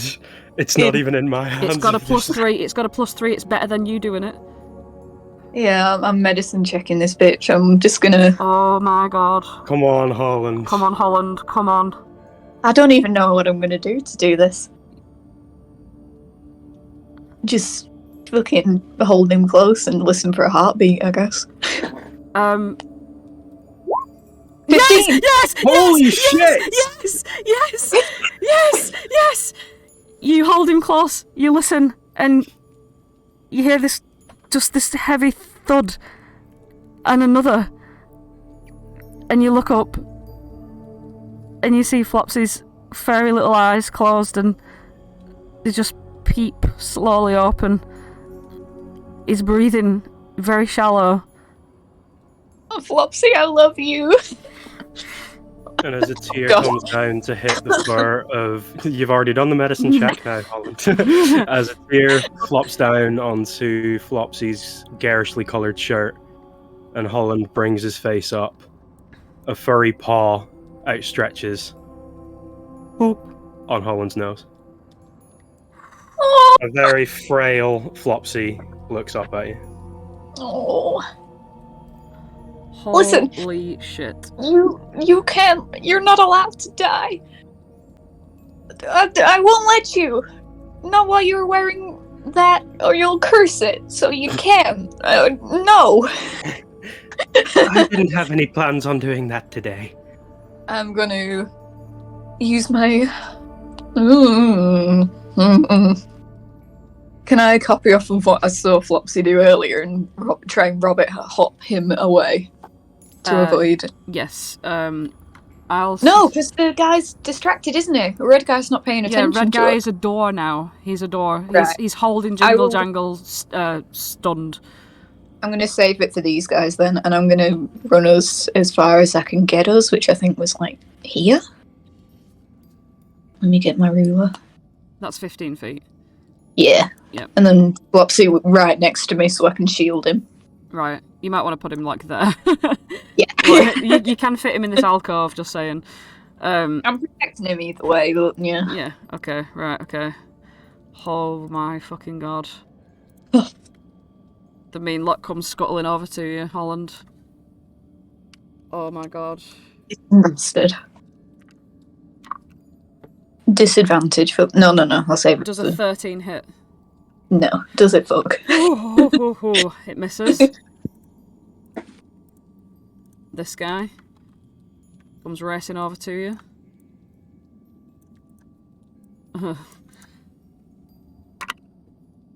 Does a 15 hit? Does it, fuck? Oh, it misses. Oswald, it's you. You finally have made it up to the area and you can see Aelar on her knees as stone. Up close.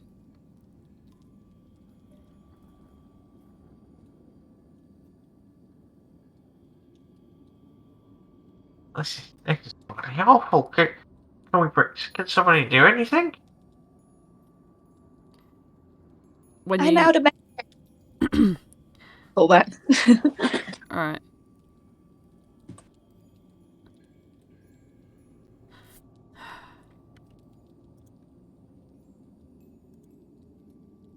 Is there anything you can do, Oswald?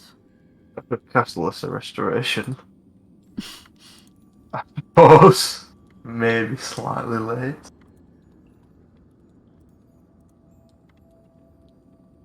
As you sort of approach Aelar, you put your hands...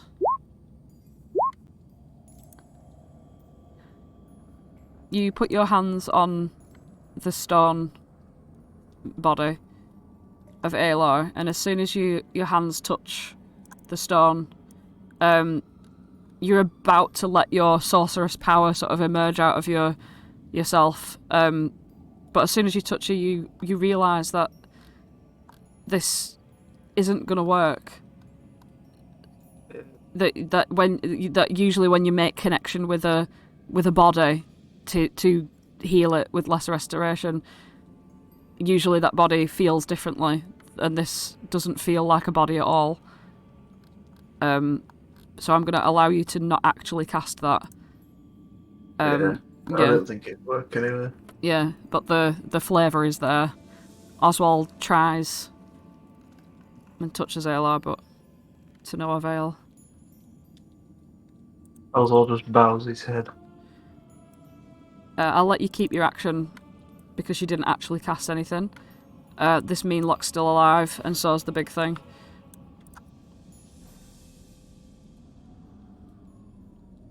Oswald just sits on the floor. Okay. Flopsy. You have 1 health point. Is big guy actually within attack range of me? Yeah.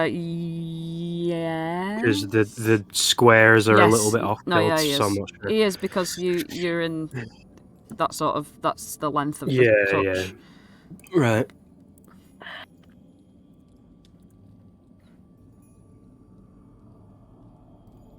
Anything I have won't do anything.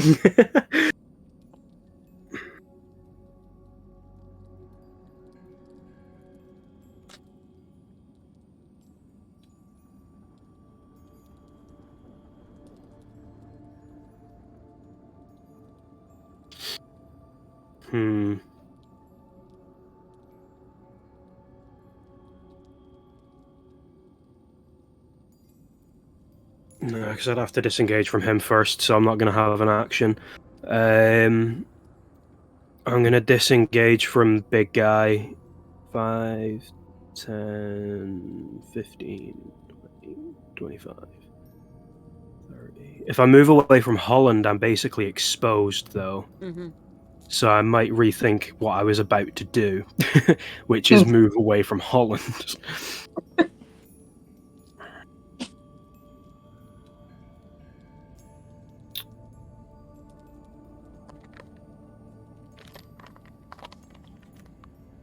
Don't worry, I won't take all night. No, take your time. It's extremely heavy right now. Really take your time. This is really, really hard.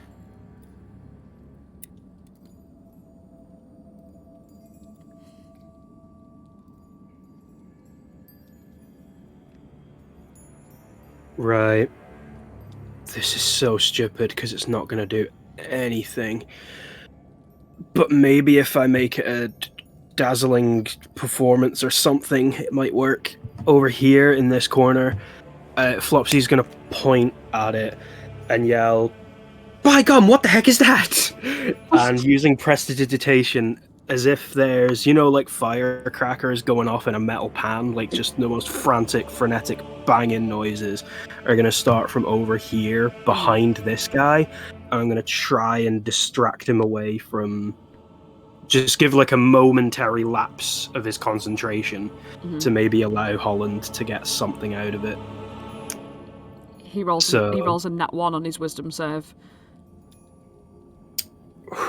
I don't know what that's going to do. It doesn't matter what you. It doesn't matter your performance or your unless you get a nat 1. Do I need to roll performance? Okay. Well, yeah, because you're trying to lie to it, because the prestidigitation doesn't have a mechanical effect to it. know, so this is coming from your RP. So straight away he believes that there's something there, and he turns around to it, and he goes to investigate. There's no way I'm not rewarding an intelligent play, at all. That provokes an attack of opportunity from Holland. If Holland wants to take it. It does, yes. Yes! Beautiful. Cheeky. Bap. That's a hit, fucking, yeah. Bap.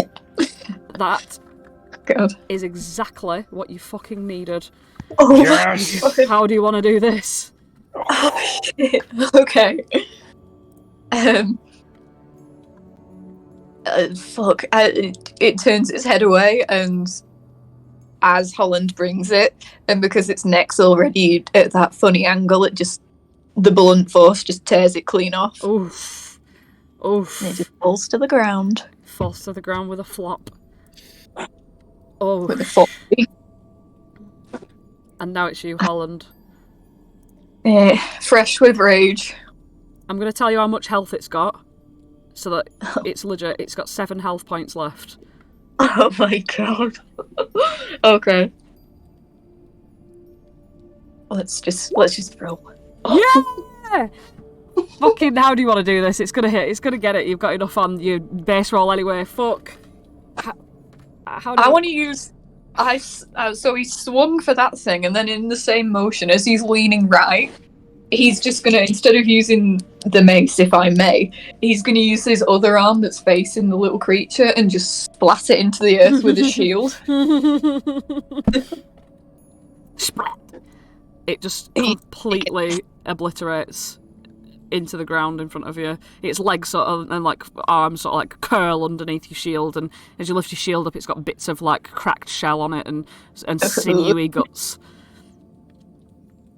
Okay, and then since the path is clear now, I'm going to turn to Flopsy and go. I'm going to yell, of course. Man, get out of here! I've got to cover Oswald, and I don't want to leave either of you behind, and I don't have any movement. But I'll say for the sake of this stalemate, he's keeping Jingle Jangle there. For the sake of this stalemate, we are out of initiative. Okay. Oswald, Holland comes up to you, and this thing is literally still a door. It's holding her stunned.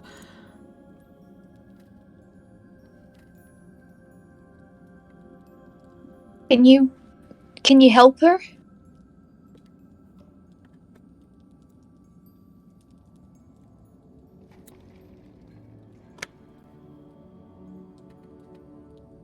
I'm really sorry, Aelar. What happened here? I didn't see anything. Aelar. Flopsy's going to go up to Aelar's face. Declan's muted. Is she trapped inside, or? I don't know. She got stabbed, and then she fell, and she turned to stone. Oh, this is all my fault. And he hugs the sorry, I didn't muted. What did somebody say? Did someone say? Holland said, "Can you do anything to help Oswald? Because Aelar's there, turned to stone in front of you. We're out of initiative now." Alright. Oswald would have just said, "I really can't do."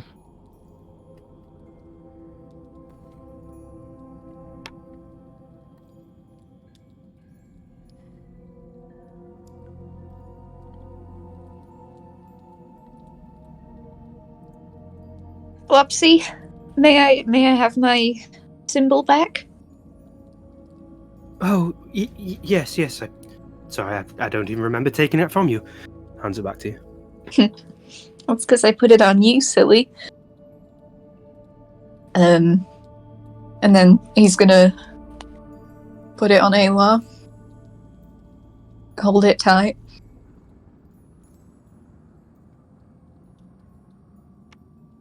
Lyra.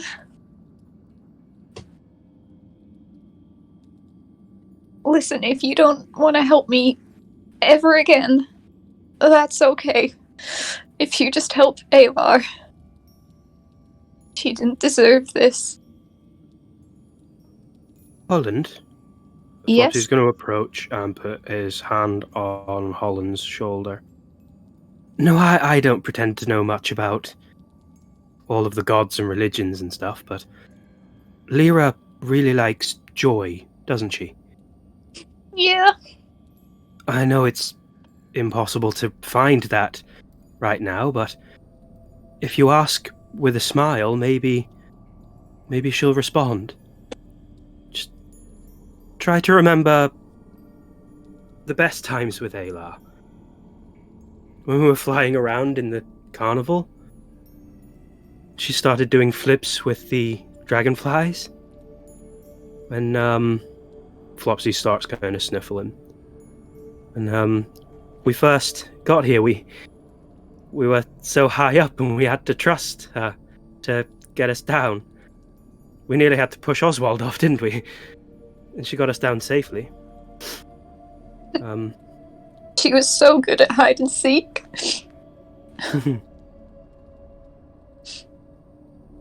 And she could dance so beautifully. Lyra would have loved it. Well, she did love it, I know.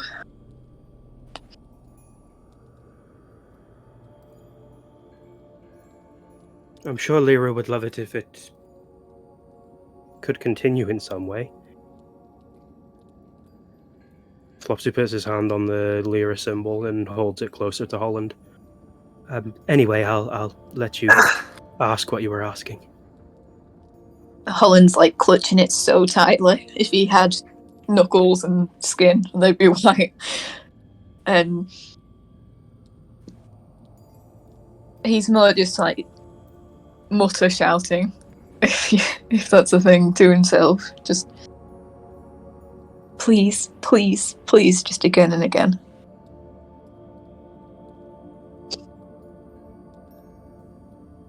Oswald, do you want to say anything before? Yeah, I was going to say Oswald walked up to Aelar and says, She was always so optimistic. And to be fair, I always used to cut or groan every time she said she was my best friend, but I think she really is. Oh my god.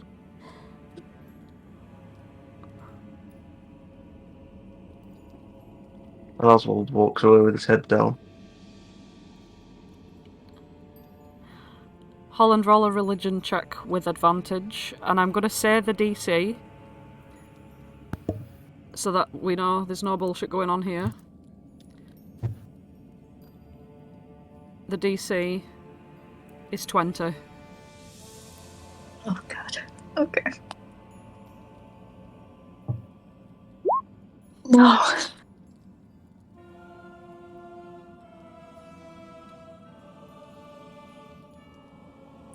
There is no response.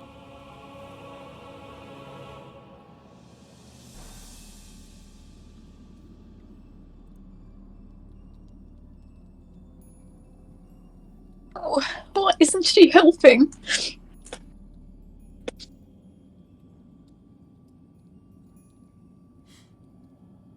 I'm sure that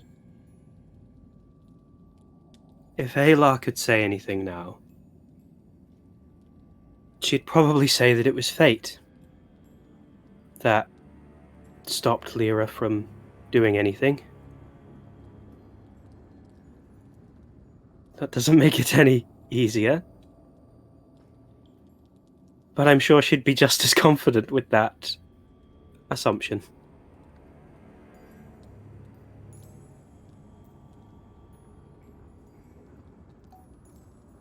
He's really gone. Do you still, Holland turns to Flopsy now. do you still have inspiration? I do, but you said the DC before I rolled, so I thought I couldn't use it. Oh, well, if You were you... rolling with advantage anyway. Okay. What, for the religion? For the religion check, Oh, I yeah, see. you Oh, rolled with right, advantage. okay, right, I see. Alright. Okay, yeah. I'm sorry, I'm looking for things, but I'm sorry. This is how it's happening. Unless we want to homebrew that inspiration gets you to re-roll an ability check or something. You have an inspiration point sitting in your... Inspiration is a thing for advantage, though, isn't it? Not a reroll. It is. But I, for some reason, can't see any reason to not use that one inspiration point just to have one more chance. And I think that one more chance is the chance.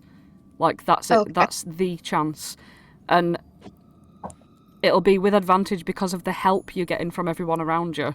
Like, everyone's contributing to this. It only seems right. This is the one chance. Okay.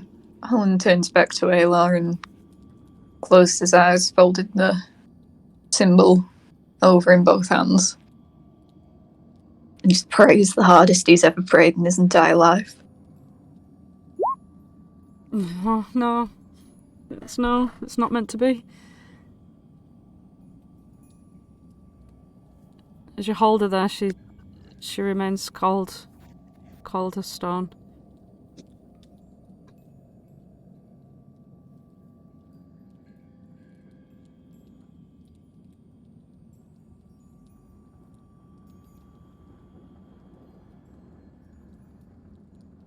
You tried everything, guys? When Aelar turned into stone, does all of Aelar's possessions turn into stone as well? Unfortunately, yes. Did Aelar have the bag of holding? Oh no. Aelar had the star orb as well. Oh wait, no. No. The specific phrase is the creature's corpse turns to stone. Her clothes would still be material on her. It would be her body that turns to stone. Flopsy goes into Aelar's bag and immediately tries to find Marielle. Oh no. Yeah, so Marielle's there. You look at Marielle, and Marielle seems a lot less animated. Marielle is like not stone, but still very statuesque in the same way that Aelar is. She doesn't move. You can see the breathing. You can see the feathers blow in the wind, but it's very much all dull behind the eyes, even if they do blink. Flopsy will lift Marielle out the bag and kind of hug her close to his chest.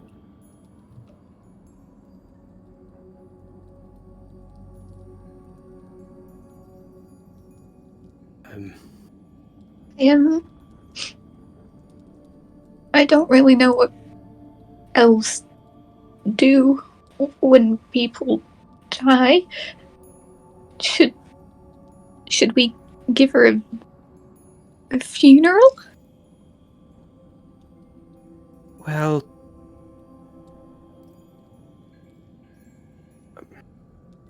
We can't just I know. leave her here. Sorry. No, we can't leave. We can't leave Haylai in the middle of this place. You know, with how much joy she brought to at least us three and, well, I would say everyone that she talked to and walked past and gracefully swung her dress around in front of him. With how much joy she brought, is it not a little bit fitting that there's a statue to commemorate that? I mean, you could almost say that that's fate, in a way. The sad thing is, I don't know if I'm as convinced with all the fate stuff as Aelar was. I say we take her with us. There's many a strange thing that can happen in this place. I'm sure some sort of magic somewhere around here can undo this, can't it? Think of all the magical things we've seen, Holland. We live and work in a carnival full of the most magical, ridiculous things happening every single day. Surely something can undo this.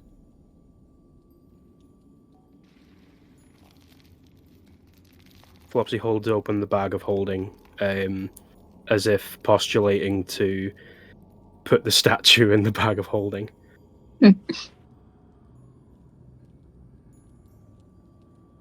Oswald, do you want to take her with us, or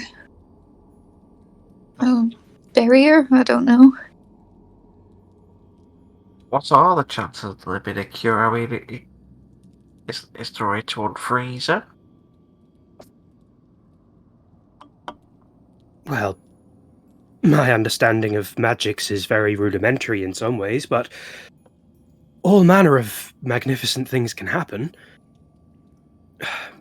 Could I do I'm like sure. an intelligence check to see if I would actually have any idea at all, or some insight?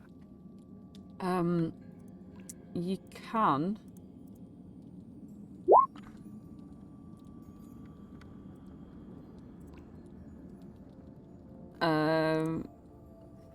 If yeah, I'm... roll an intelligence check to sort of inspect.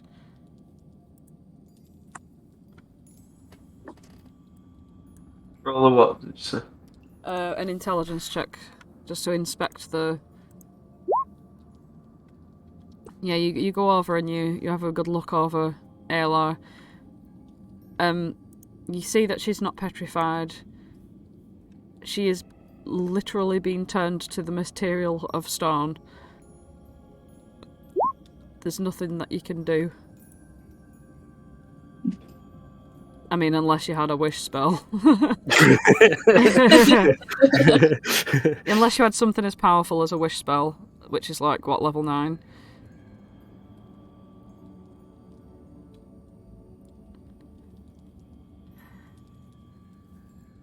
This is it.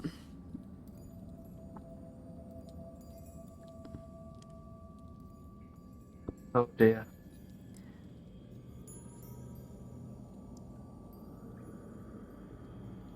That's not good. I guess the choice is, do we try to bring her back, or do we let her rest?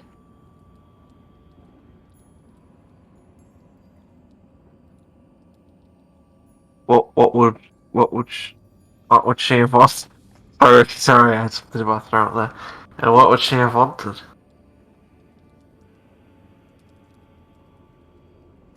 A burial, or maybe cremation?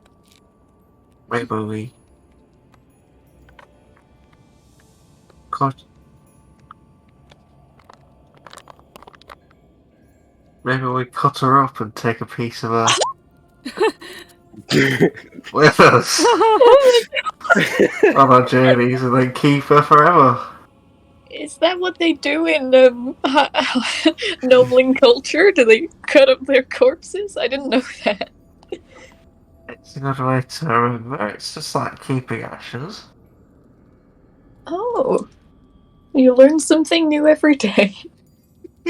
Upon discussing, you look at the bag of holding and you think you could probably put the bag of holding over her and sort of scoop her up inside there. She looks she's made of stone. She's heavy to lift, but you could possibly get her to fall Sorry, Aelar. into the bag of holding if you want to keep her. It's the only option that you've got. You would not be able to carry her. She's very heavy, as she's made of stone now. Well, I'd like to keep a piece of Aelar with me, but not quite as literally as that. I think I'll carry her inside, if that makes sense. I'm going to slip this around. Can someone help scoot her in? I will. I'm very strong. Flopsy's going to put the bag over the statue if someone can if Holland helps Yeah. topple it into the bag. Yeah. And you've got her in the bag of holding. It's a waif. A waif of stone, but nevertheless a waif. Did we... Maybe it's too soon to be asking, but did we pick up the stuff we kind of need from her? It's all in the bag holding, I think. Mm-hmm. Okay. Flopsy's going to put his hat down, scoop up Marielle, and pop Marielle on his head and replace the top hat over Marielle. Oh my god.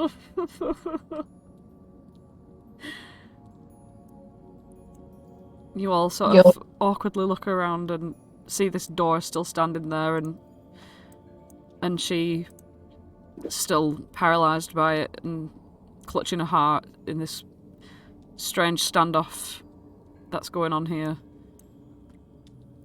We should probably help her.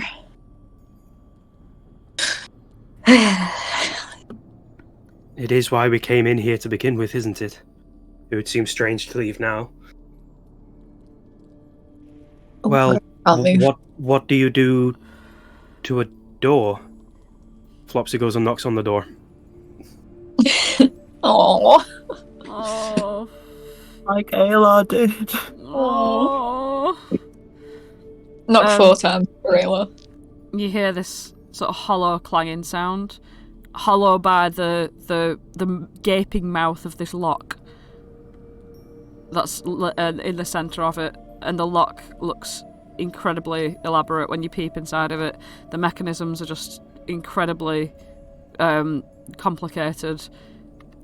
From this you can gather that it would be Jingle Jangle's biggest fear to be stopped by a door that she doesn't have the key for.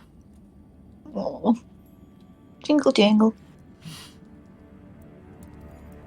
They are locked in a stalemate at this moment, though. You can... How big is the lock hole?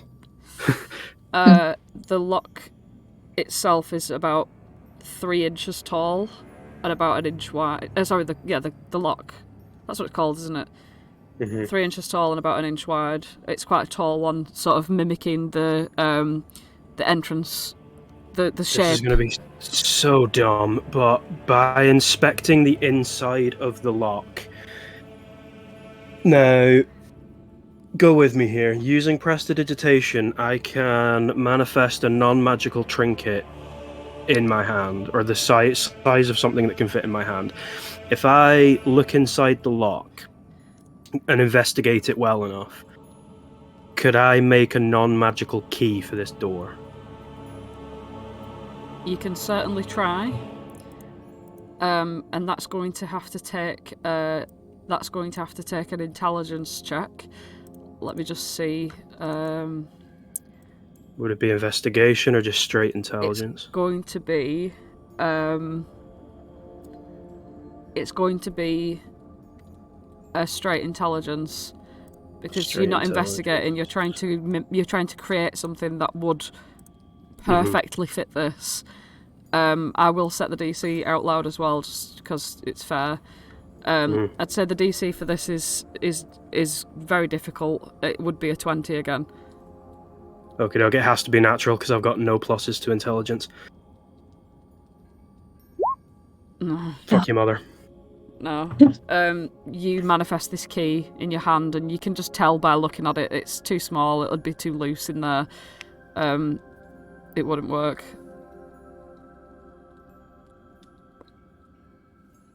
Well, I'm all out of ideas, unless you want to knock a bit harder than I would, Holland. You don't have to say it twice. Holland's just going to double-handed swing the mace. I'm just going to move out of the way of Holland striking the door. Yeah, he's just You're gonna whacking be... Okay. Okay, roll to hit. What? Roll to hit, yeah, with Happy Days. 9. I'd say you've got advantage because it's a stationary door. And it's AC. Yeah, it's metal. You just clang up against it and the mace sort of bounces back and you feel the power that you gave it transfer back into your sort of forearms. Yeah, you barely made a dent. Ay, caramba.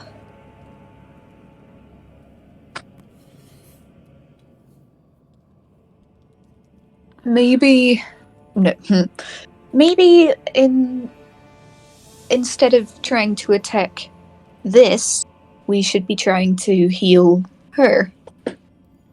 I mean, I'm out of magic, but if either of you two has anything left that could help.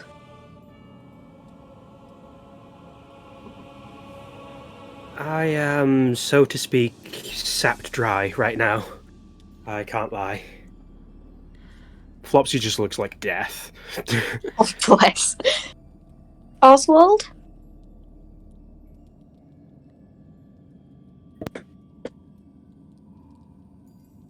Yes. Do you have anything that could maybe heal the goblin lady? Holland, make a intelligence check. Not a bother.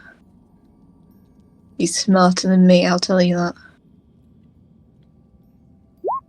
that. No, he's not.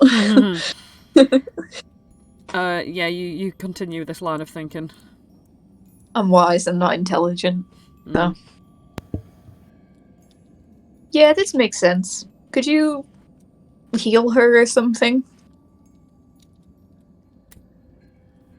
At all. Thinking of Hallie's dog. I mean, you could possibly make an intelligence check as well, just to sort of see the condition of her and see what might help. I will do that, and then I'll try and cast Lesser Restoration or. Okay. Alright, you're not quite sure either. It's you're just as baffled as Holland is. But in a lot of pain. No, she doesn't look like she's taken any damage at all. She looks like she's been shocked into a stupor, as though she's stunned, sort of paralysed in a sense, but not the actual condition paralysis. It's more that there's this standoff going on here, that every time she would come out of it, she would see it again, and she would stay there, locked in place, until it either got bored and left, or whatever. It's existing to torture her. We push the door over. I'm gonna try. Alright, roll a athletics check. Obviously away from her. I'll tell Oswald to get out the way. Oh no. No. Oh dearie me, it's not been a good session. No, it hasn't. You just go and shoulder against it, and your little feet scrape against the ground, and it remains sturdy. Flopsy sits there having a think. Well, the door was moving around before, and it didn't respond to me knocking, but maybe I can just knock again. Casts message on the door and says, "Knock, knock."